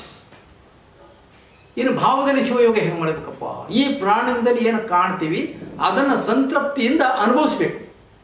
ಭಾವ ತೃಪ್ತಿಗರ್ಪಿಸಿ ಭಾವ ಬಯಲೆ ಆಯಿತು. ಅಕ್ಕ ಮದುವೆ ಹೇಳ್ತಾರೆ ನೋಡ್ರಿ ಅಕ್ಕ ಮದುವೆ ಈ ಶಿವಯೋಗದಿಂದ ಏನು ಸಾಧಿಸ್ತಾರೆ ಅನ್ನೋದು ಹೇಳ್ತಾರೆ. ಅಂಗವ ಲಿಂಗಮುಖಕ್ಕೆ ಅರ್ಪಿಸಿ ಅಂಗ ಅನಂಗವಾಯಿತು. ಎಷ್ಟು ಸರಳ ಮಾತು. ಆದರೂ ಇದು ಗೊತ್ತೇ ಇಲ್ಲ. ಇನ್ನು ಅಂಗ ಲಿಂಗಮುಖ ಅರ್ಪಿಸಬೇಕು. ಈ ಸ್ಥೂಲಾಂಗ ಲಿಂಗಮುಖಕ್ಕೆ ಅಂದರೆ ಸತ್ಕ್ರಿಯ ಸದಾಚಾರಕ್ಕೆ ಅರ್ಪಣೆ ಮಾಡಬೇಕು. ಇಷ್ಟಲಿಂಗದ ದೃಷ್ಟಿ ಇಟ್ಟು ಅಲ್ಲಿ ಮನಸ್ಸು ಸ್ಥಿರಗೊಳಿಸಬೇಕು. ಇದು ಅಂಗ ಲಿಂಗಮುಖಕ್ಕೆ ಅರ್ಪಿಸಿ ಅಂಗ ಅನಂಗವಾಯಿತು. ಅನಂಗ ಅಂದ್ರೆ ಅಂಗ ಇಲ್ದಂಗ ಆತು. ಏನಾಯ್ತು? ಲಿಂಗಾಂಗ ಆಯಿತು. ಮನ ಅರಿವಿಗೆ ಅರ್ಪಿಸಿ ಈಗ ಅಂತರಂಗದೊಳಗೆ ಮನ ಅರಿವಿಗೆ ಅರ್ಪಿಸಿ ಏನಾಯಿತು? ಮನವಿಗೆ ಅರ್ಪಿಸಿದ್ದೇವೆ ನಾವು. ಅದರಲ್ಲಿ ಕಾಮಾದಿ ಅವಗುಣಗಳು ಸೇರ್ಕೋತಾವ, ದುರಾಶೆಗಳು ಸೇರ್ಕೋತವೆ. ಮನ ಅರಿವಿಗೆ ಅರ್ಪಿಸಿ ಏನಾಯಿತು? ಮನ ಅರ್ಪಿಕೈಸಿ ಮನಲಯ ಆಯಿತು. ಅರಿವಿಗೆ ಅರ್ಪಿಸಿದ್ರೆ ಮನ ಲಯ ಹೋತು. ಆ ಪ್ರಾಣಿಗದಲ್ಲಿ ಧ್ಯಾನದಲ್ಲಿ ಲೀನಗೊಳಿಸಿಬಿಡಬೇಕು. ವ್ಯವಹಾರದಲ್ಲಿ ಅರಿವಿನಿಂದ ಆಚರಿಸಬೇಕು. ಆ ಮನಸ್ಸು ಲಯ ಹೋತು. 2 ಅಂಗಗಳು ಗೆದ್ದೇವು ನೋಡ್ರಿ. ಈಗ 2 ಅಂಗ ಸಾಧಕ ಗೆಲ್ತಾನೆ. ಭಾವ ಏನಿದೆ ಮೂರನೇದು ಕಾರಣ ಶರೀರ. ಭಾವವ ತೃಪ್ತಿಗರ್ಪಿಸಿ ಭಾವ ಬಯಲಾಯಿತು. ಭಾವ ತೃಪ್ತಿಗರ್ಪತ್ತಾಯಿತು. ಈ ಪರಮ ಸುಖ ಸಿಕ್ಕರೆ ಭಾವ ತೃಪ್ತಿನೇ ಆಗೋದು. ಮತ್ತೊಂದು ಬೇಕು ಅನ್ನೋದೇ ಇಲ್ಲ. ಪಾಲೊಂದು ಮೇಲುಂಬರೇ ಅಂತ ಕೇಳ್ದಂಗೆ ಈ ಪರಮಾಮೃತವನ್ನು ಬೇರೆ ಯಾವ ಸುಖ ಏನು? ಭಾವವ ತೃಪ್ತಿಗರ್ಪಿಸಿ ಭಾವವೂ ಬಯಲಾಯಿತು. ಈಗ ನೋಡಿ, ತನು ಮನ ಭಾವ ಈ ಮೂರಿಂದ ಕೂಡಿರುವಂಥ ಅಂಗ ಮನುಷ್ಯಂದು. ಈ ಮೂರು ಏನಾದವು? 3 ಲಿಂಗಮಯ ಆದವು. ಈಗ ಅಂಗವ ಲಿಂಗಮುಖಕ್ಕೆ ಅರ್ಪಿಸಿ ಅಂಗ ಅನಂಗಾಯಿತು. ಅಂಗ ಇಲ್ದಂಗಾಯಿತು, ಲಿಂಗಾಂಗ ಆಯಿತು. ಮನ ಅರಿವಿಗೆ ಕರ್ಪಿಸಿ ಮನಸ್ಸು ಕೂಡ ಲಿಂಗದ ಲಯಾಗಿ ಲಿಂಗಮಯ ಆಯಿತು. ಪ್ರಾಣಿಗೆ ಸ್ವರೂಪ ಆಯಿತು. ಭಾವ ತೃಪ್ತಿಗೆ ಅರ್ಪಿತವಾಯಿತು. ಬಯಕೆಗಳೆಲ್ಲ ಹೋಗ್ಬಿಟ್ಟು, ಭ್ರಮೆಗಳೆಲ್ಲ ಹೋಗ್ಬಿಟ್ಟು ಆ ಭಾವ ಬಯಲಾಯಿತು. ಈ 3 ಅಂಗ ಮನ ಭಾವ ಒಳಿದ ಕಾರಣ ಕಾಯ ಅಕಾಯವಾಯಿತು. ಎಷ್ಟು ಸೊಲದ್ರಿ ವಚನ ಇದು, ಎಷ್ಟು ಅದ್ಭುತ. ಅಂಗ ಮನ ಭಾವ 3 ಒಳದು ಹೋದು. ಸತ್ತೋದ ನಂತರ ಅಲ್ಲ, ಇದು ಇತ್ತಾಗೆ ಸಾಧಿಸ್ಬೇಕಿದು. ಅಂಗ ಮನ ಭಾವ ಒಳ್ಳೆಯ ಕಾರಣ ಕಾಯ ಅಕಾಯವಾಯಿತು. ಕಾಯ ಹಿಡಿದಂಗಾಯಿತು, ಕಾಯವ ಬಿರಿದಂಗಾಯಿತು. ಈಗ ಎನ್ನಂಗದ ಸುಖಭೋಗವೆಲ್ಲವೂ ಲಿಂಗವೇ ಭೋಗಿಸುವನಾಗಿ. ಇಲ್ಲಿ ಮನುಷ್ಯ ನಾವು ಜೀವನ ಮಾಡೋದಿಲ್ಲ, ಇಲ್ಲಿ ಲಿಂಗನೇ ಭೋಗಿಸ್ತಾನೆ, ಅವನೇ ಜೀವನ ಮಾಡ್ತಾನೆ. ಇನ್ನು ಮನುಷ್ಯ ಅವಕ್ಕೆ ಲಿಂಗಾಯತ ಲಿಂಗವಂತ ಯಾಕೆ ಕರೀತಾರೆ? ಸುಮ್ಮನೆ ಬರ್ಕೊಂಬನ ಬರಲ್ಲ. ಹಂಗ ಮನೆಯು ಸಂಪ್ರದಾಯ ಇದು. ಲಿಂಗಾಂಗ ಆಗಬೇಕಿದು. ಅಂಗದ ಸುಖಭೋಗವೆಲ್ಲ ಲಿಂಗವೇ ಭೋಗಿಸುವನಾಗಿ ನೋಡ್ತಾನ. ಕಣ್ಣಿಗೆ ನೋಡೋದು ಶುದ್ಧವಾದ ದೃಷ್ಟಿಯಿಂದ ನೋಡಬೇಕು. ಮಾತಾಡೋದು ಸತ್ಯ ಶುದ್ಧವಾದ ಮಾತನ್ನು, ಜ್ಯೋತಿರ್ಲಿಂಗದ ಮಾತನ್ನು ಆಡಬೇಕು. ಕಿವಿಯಿಂದ ಕೇಳೋದು ಒಳ್ಳೆಯದನ್ನು ಕೇಳಬೇಕು. ನಾಲಿಗೆಯನ್ನು ಸ್ವೀಕಾರ ಮಾಡಿ ಪ್ರಸಾದವನ್ನು ಸ್ವೀಕಾರ ಮಾಡಬೇಕು. ಶುದ್ಧವಾದನ್ನು ಸ್ವೀಕಾರ ಮಾಡಬೇಕು. ಚರ್ಮದಿಂದ ಪರಿಶುದ್ಧವಾದನ್ನೇ ಅಪ್ಕೊಳ್ಬೇಕು. ವಚನಗಳು ಅಪ್ಕೊಳ್ಬೇಕು. ಶರಣರು ಅಪ್ಕೊಳ್ಬೇಕು. ಸತ್ಯನೂ ಅಪ್ಕೊಳ್ಬೇಕು ಜೀವನದೊಳಗೆ. ಹೀಗಂದಾಗ ಈ ಪಂಚೇಂದ್ರಿಯಗಳೆಲ್ಲವೂ ಲಿಂಗಮಯ ಆಗ್ತವೆ. ಇದು ಅಂಗದ ಸುಖಭೋಗವೆಲ್ಲವೂ ಲಿಂಗವೇ ಭೋಗಿಸುವನಾಗಿ ಶರಣ ಸತ್ಯ ಲಿಂಗಪತಿಯಾದನು. ಚೆನ್ನ ಮಲ್ಲಿಕಾರ್ಜುನಯ್ಯ ನಿಮ್ಮಲ್ಲಿ ಹೊಕ್ಕು ನಾವು ಬೆರೆಸಿ ಒಂದಾದನು ಅಂತ ಹೇಳ್ತಾರೆ. ಒಳಹೊಕ್ಕು ಬೆರೆಸಿದನು ಅಂತ. ಚೆನ್ನ ಮಲ್ಲಿಕಾರ್ಜುನಲ್ಲಿ ಒಳಹೊಕ್ಕು ಬೆರೆಸಿದನು. ಎನ್ನ ಗಂಡ ಚೆನ್ನ ಮಲ್ಲಿಕಾರ್ಜುನಲ್ಲಿ ಒಳಹೊಕ್ಕು ಬೆರೆಸಿದನು. ಒಳಹೊಕ್ಕು ಬೆರೆಸಿರುತ್ತೆ. ಈಗ ಇವನ ಅಸ್ತಿತ್ವ ಏನು? ಲಿಂಗದ ಅಸ್ತಿತ್ವ. ಮನುಷ್ಯ ಉಳಿದಿಲ್ಲ. ಈಗ ಮಾನವಾಗಿರಲ್ಲ. ಶರಣ ಅಂದರೆ ಯಾರಂದ್ರೆ ಅವರು ಶರಣ ಬರ್ಕೋತಾರೆ ನೋಡ್ರಿ. ಹಂಗೆ ಬರಲ್ಲ. ಹಂಗೆ ನಕಲಿ ಅವೆಲ್ಲ ಒಮ್ಮೆ ಬರ್ಕೊಳ್ಳೋದು. ಶರಣ ಎಲ್ಲಿ ಸಿಗ್ತಾರ್ರಿ? ಈ ಅಂಗ ಲಿಂಗ ಆಗಬೇಕು. ಇದ ಶಿವಯೋಗ, ಪೂರ್ಣ ಶಿವಯೋಗ ಅಂತ ಅದಕ್ಕೆ ಕರೆಯೋದು. ಪರಮಾತ್ಮನಲ್ಲಿ ಧ್ಯಾನದಲ್ಲಿ ಲೀನಾಗಿ ತೃಪ್ತಿ ಪಟ್ಟುಕೊಂಡೇ ಯೋಗಿ ಆಗ್ತಾನೆ. ಅದು ಸಾಮಾನ್ಯ ಯೋಗ ಆಯಿತು. ಅದು ದೇವರು ಬೇರೆ ನಾನು ಬೇರೆ ಅಂತ ಭಾವ ಇದೆ ಅಲ್ಲಿ. ನಮ್ಮ ಬಸವಾದಿ ಸೆಂಟದ ಹಂಗಲ್ಲ. ದೇವನಲ್ಲಿ ಬೆರ್ತು ದೇವನೇ ಆಗೋದು. ಸಾಗರ ಅಪ್ಪಿದ ನದಿಗಳೆಲ್ಲ ಸಾಗರ ಒಪ್ಪ ಒಯ್ಯ ಅಂದಂಗೆ. ಜ್ಯೋತಿ ಮುಟ್ಟಿದ ಬತ್ತಿಗಳೆಲ್ಲ ಜ್ಯೋತಿ ಅಪ್ಪ ಒಯ್ಯ. ಉರಿಗೆ ಅರ್ಪಿತ ಅಂತ ಕರ್ಪೂರ ಎಲ್ಲ ಉರಿನೇ ಆಗ್ತದೆ. ಹೆಂಗೆ ಸಮರಸ ಆಗ್ತದೆ ನೋಡಿ, ಒಂದಾಗ್ತದಲ್ಲ. ಆ ರೀತಿಯಾಗಿ ಲಿಂಗಯ್ಯ ನಿಮ್ಮ ನಪ್ಪಿದವರೆಲ್ಲ ನಿಮ್ಮಂತೆ ಆಗ್ತಾರೆ. ನಿನ್ನಂಗೆ ಆಗ್ತವೆ ಅಂತ ಸಾಕಷ್ಟು ವಚನ ಸಾಹಿತ್ಯದಲ್ಲಿ ಭಂಡಾರ ಇದೆ ಯೋಗದ. ಲಿಂಗ ಅಪ್ಕೊಂಡು ಲಿಂಗದೊಳಗೆ ಲೀನಾಗ್ತದೆ. ಇದು ಮನುಷ್ಯ ಲಿಂಗಮಯ ಆಗಿರುವಂಥದ್ದು, ತಾನೇ ಸ್ವಯಂ ಆಗಿರ್ತಕ್ಕಂಥದ್ದು. ಕೊನೆಯದಾಗಿ ಈ ಶಿವಯೋಗದಿಂದ ಪರಿಪೂರ್ಣ ಶಿವಯೋಗ ಜೀವನದಲ್ಲಿ ಸಂತೃಪ್ತಿ ಸಾಧಿಸಬೇಕು. ನಮ್ಮ ಅಕ್ಕ ಮಾತ್ರ ಒಂದು ಮಾತು ಹೇಳ್ತಾರೆ, ಚಿನ್ನ ಬಣ್ಣಗಳಂತೆ ರನ್ನ ದೀಪ್ತಿಗಳಂತೆ ಭಿನ್ನವಿಲ್ಲದೆ ಬೆರೆದಿಯಾರು. ಚಿನ್ನ ಬಣ್ಣಗಳಂತೆ ರನ್ನ ದೀಪ್ತಿಗಳಂತೆ ಭಿನ್ನವಿಲ್ಲದೆ ಬೆರೆದಿಯಾರು. ಭಿನ್ನವಿಲ್ಲದೆ ಬೆರೆದಿಯವರು ಶರಣರು ಅನ್ನಗಧರಣ ಶರಣರು. ಲಿಂಗಗಳು ಬೆರ್ತಾರಂತೀವು, ಚಿನ್ನ ಬಣ್ಣದಂಗ ರತ್ನ ದೀಪ್ತಿಯಂಗ ಪರಮಾತ್ಮನ ಶರಣರು ಬೆರ್ತಾರ ಅಂತ ಹೇಳ್ತಾರೆ. ಇದು ಅಂಗ ಲಿಂಗ ಆಯಿತು, ಲಿಂಗ ಬಯಲಾಯಿತು. ಲಿಂಗ ಬಯಲಾಯಿತು. ಈ ಥರ ನಮ್ಮ ಬಸವಾದಿ ಶರಣರು ಕೊಟ್ಟ ಶಿವಯೋಗ ಪರಿಪೂರ್ಣ ಶಿವಯೋಗ. ಆಗ ಶರಣ ಹೆಂಗಾಗ್ತಾನೆ, ಯೋನಿ ಇಲ್ಲದ ಆಕಳಿಗೆ ಬಾಯಿಲ್ಲದ ಕರು ಹುಟ್ಟಿತು ಅಂತ ಬಿ ಬಾಸಯ್ಯನವರು ಶಿವಯೋಗ ನಿಲುವನ್ನು ವರ್ಣನೆ ಮಾಡ್ತಾರೆ. ಅಂಥ ಯೋಗ್ರಿದು. ಯೋನಿಲ್ಲ ಆಕಳಿಗೆ ಬಾಯಿಲ್ಲದ ಕರು ಹುಟ್ಟಿತ್ತು, ಅದು ಮೊಲೆ ಇಲ್ಲದ ಹಾಲ ಕುಡಿದು ಒಡಲಿಲ್ಲದೆ ಸುಳಿದಾಡ್ತಿದೆ ನೋಡ ಏಳಾಂಕದರ ಸೋಮೇಶ್ವಲಿಂಗ. ಇದು ಏನು ಸೋಜಿಗವೆಂದರಿಯೇ ಅಂತ ಯೋನಿಲ್ಲಂತ ಆಕಳಿಗೆ ಶರಣನಿಗೆ ವರ್ಣನೆ ಮಾಡ್ತಾರೆ. ಶಿವಯೋಗವನ್ನು ಸಾಧಿಸಿದಂಥ ಶರಣನಿಗೆ ಎಂಥದ್ದು ಅಂದರೆ ಅವನಿಗೆ ಯೋನಿ ಇಲ್ಲ ಅಂತ. ಯೋನಿ ಇಲ್ಲದ ಆಕಳದು ಯಾವುದು? ಯೋನಿ ಇಲ್ಲದ ಆಕಳು ಶರಣ. ಯೋನಿ ಇಲ್ಲದ ಆಕಳ ಅಂದರೆ ಶರಣ. ಅವನಿಗೆ ಜನನ ಮರಣ ಇಲ್ಲ, ಅದಕ್ಕೆ ಯೋನಿ ಇಲ್ಲ ಅಂತ ಅರ್ಥ. ಜನನ ಮರಣ ಇಲ್ಲ, ಅದಕ್ಕೆ ಯೋನಿ ಇಲ್ಲ. ಆ ಆಕಳಿಗೆ ಬಾಯಿದ ಕರು ಹುಟ್ಟಿತು ಅಂದರೆ ಸಂತೃಪ್ತಿ ಜೀವನ ಬೈಕೇನಿಲ್ಲ ಶರಣರಲ್ಲಿ. ಶಿವಯೋಗ ಅನುಭವ ಉಂಡಾಗ, ಶಿವಯೋಗ ಸಂತೃಪ್ತಿ ಗಳಿಸ್ಯಾಗ ಬೇಕು ಬೇಕು ಬೇಕು ಬೇಕು ಬೇಕು ಅನ್ನುವಂಥ ಬಯಕೇನೇ ಇಲ್ಲ.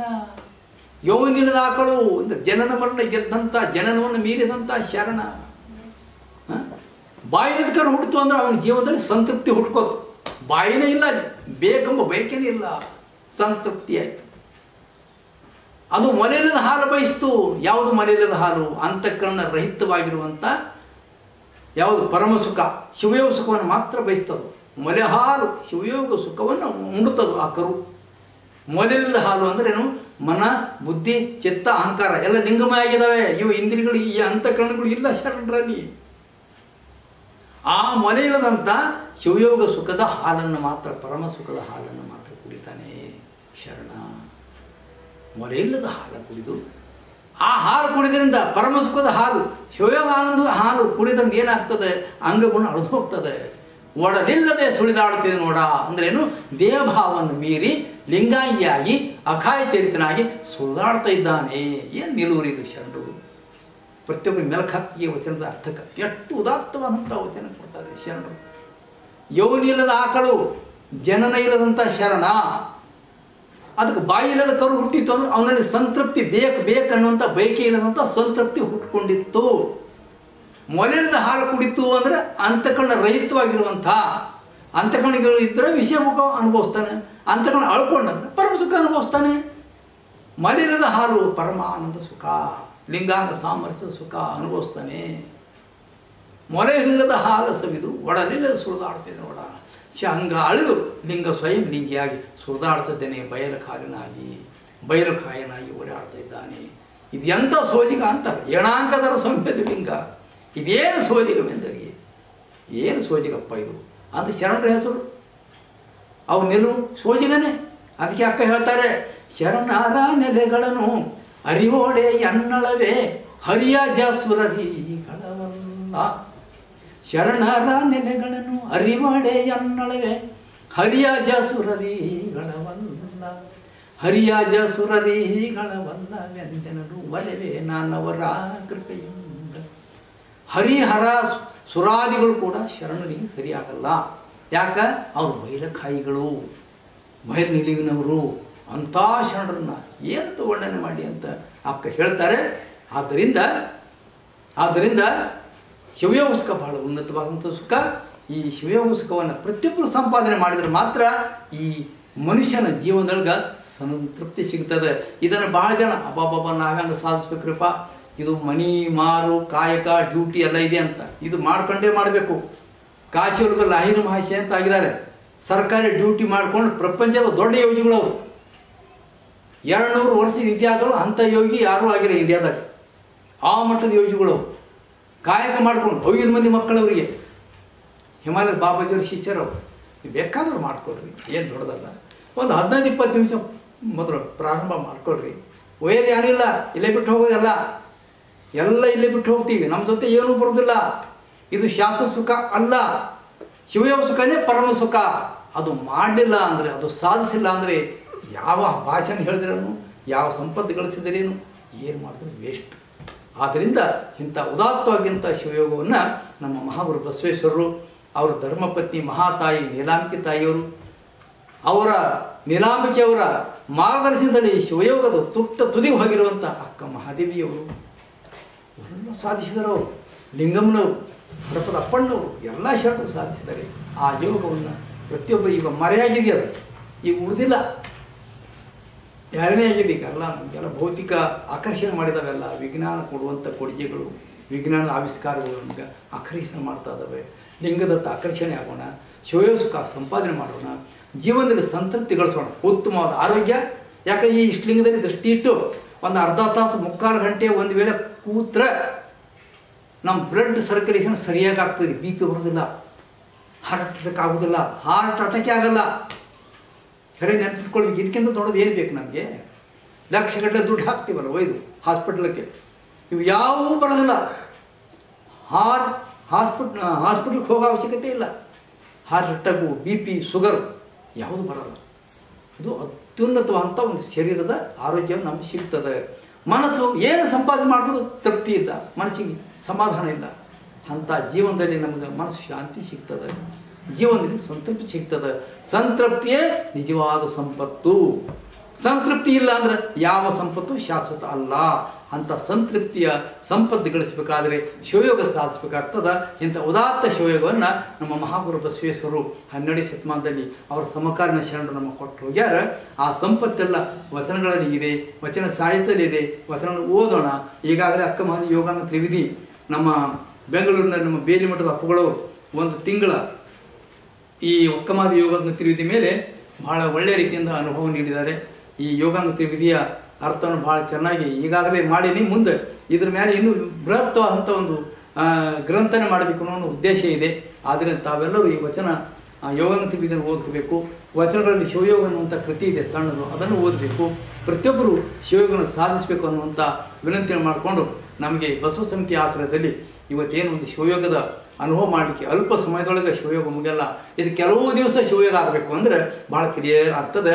ಆದ್ದರಿಂದ ನಿಮ್ಮೆಲ್ಲರಿಗೆ ನಾನು ಅಲ್ಪ ಸೇವೆನ ಸಮರ್ಪಣೆ ಮಾಡ್ತೀನಿ. ಮಹಾಗುರು ಬಸವೇಶ್ವರಿಗೆ, ಅಸಂಖ್ಯಾತ ಶರಣರಿಗೆ ನಮನಗಳನ್ನು ಸಲ್ಲಿಸಿ ಇಲ್ಲಿ ಬಸವ ಸಮಿತಿಯವರಿಗೆ, ಇಲ್ಲಿ ನೇರದಂಥವರಿಗೆ, ಎಲ್ಲ ಕೇಳುವವರಿಗೆ, ಶಿವಯೋಗ ಆಸಕ್ತರಿಗೆ ಮತ್ತೊಮ್ಮೆ ಶರಣ ಹೇಳಿ ನನ್ನ ಶಿವಯೋಗದ ಅನುಭವವನ್ನು ಮುಗಿಸ್ತೀನಿ. ಶ್ರೀ ಗುರು ಬಸವಲಿಂಗಾಯ ನಮಃ.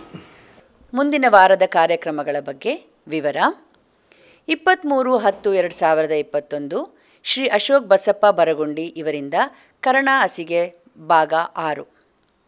24/10/2021 ಕಲಬುರಗಿಯಿಂದ ಬಸವ ಪಥಿಕರು 19 ಇದರ ಅಡಿಯಲ್ಲಿ ಲಿಂಗೈಕ್ಯ ಪೂಜ್ಯ ಶ್ರೀ ಶಿವಬಸವ ಮಹಾಸ್ವಾಮೀಜಿಗಳ ಜೀವನ ಮತ್ತು ಸಾಧನೆ ನಡೆಸಿಕೊಡುವವರು ಜಗದ್ಗುರು ತೋಂಟದಾರ್ಯ ಡಾಕ್ಟರ್ ಸಿದ್ದರಾಮ ಸ್ವಾಮೀಜಿಗಳು, ಶ್ರೀ ಜಗದ್ಗುರು ತೋಂಟದಾರ್ಯ ಮಠ ಗದಗ ಡಂಬಳ ಇವರಿಂದ. ಹಾಗೂ 25/10/2021 ಶರಣ ಸಂಸ್ಕೃತಿಯ ಅನುಷ್ಠಾನ ಒಂದು ಸಂವಾದ. ಇಂದಿನ ಕಾರ್ಯಕ್ರಮದಲ್ಲಿ ಶಿವಯೋಗದ ಬಗ್ಗೆ ತಮ್ಮ ಅನುಭವದ ಚಿಂತನೆಗಳನ್ನು ಹಂಚಿಕೊಂಡಂತಹ ಪೂಜ್ಯ ಶ್ರೀ ಸಿದ್ದರಾಮ ಬೆಲ್ದಾಳ್ ಶರಣರಿಗೆ ಸಮಸ್ತ ವೀಕ್ಷಕರು ಹಾಗೂ ಬಸವ ಸಮಿತಿಯ ಪರವಾಗಿ ಶರಣಾರ್ಥಿಗಳು ಹಾಗೂ ಪ್ರಾಸ್ತಾವಿಕ ನುಡಿಗಳನ್ನು ಮಾಡಿದಂತಹ ಅರವಿಂದಣ್ಣ ಜತ್ತಿಯವರಿಗೂ ಶರಣಾರ್ಥಿಗಳು. ಕಾರ್ಯಕ್ರಮದಲ್ಲಿ ಪಾಲ್ಗೊಂಡಂಥ ತಮಗೆಲ್ಲರಿಗೂ ಶರಣಾರ್ಥಿಗಳು. ಕಾರ್ಯಕ್ರಮದಲ್ಲಿ ಕೊನೆಯಲ್ಲಿ ಮಂಗಳ.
ಶಿವನೆಂದಡೆ ಶಿವಜ್ಞಾನಿಗಳು ಮೆಚ್ಚುವರೆ.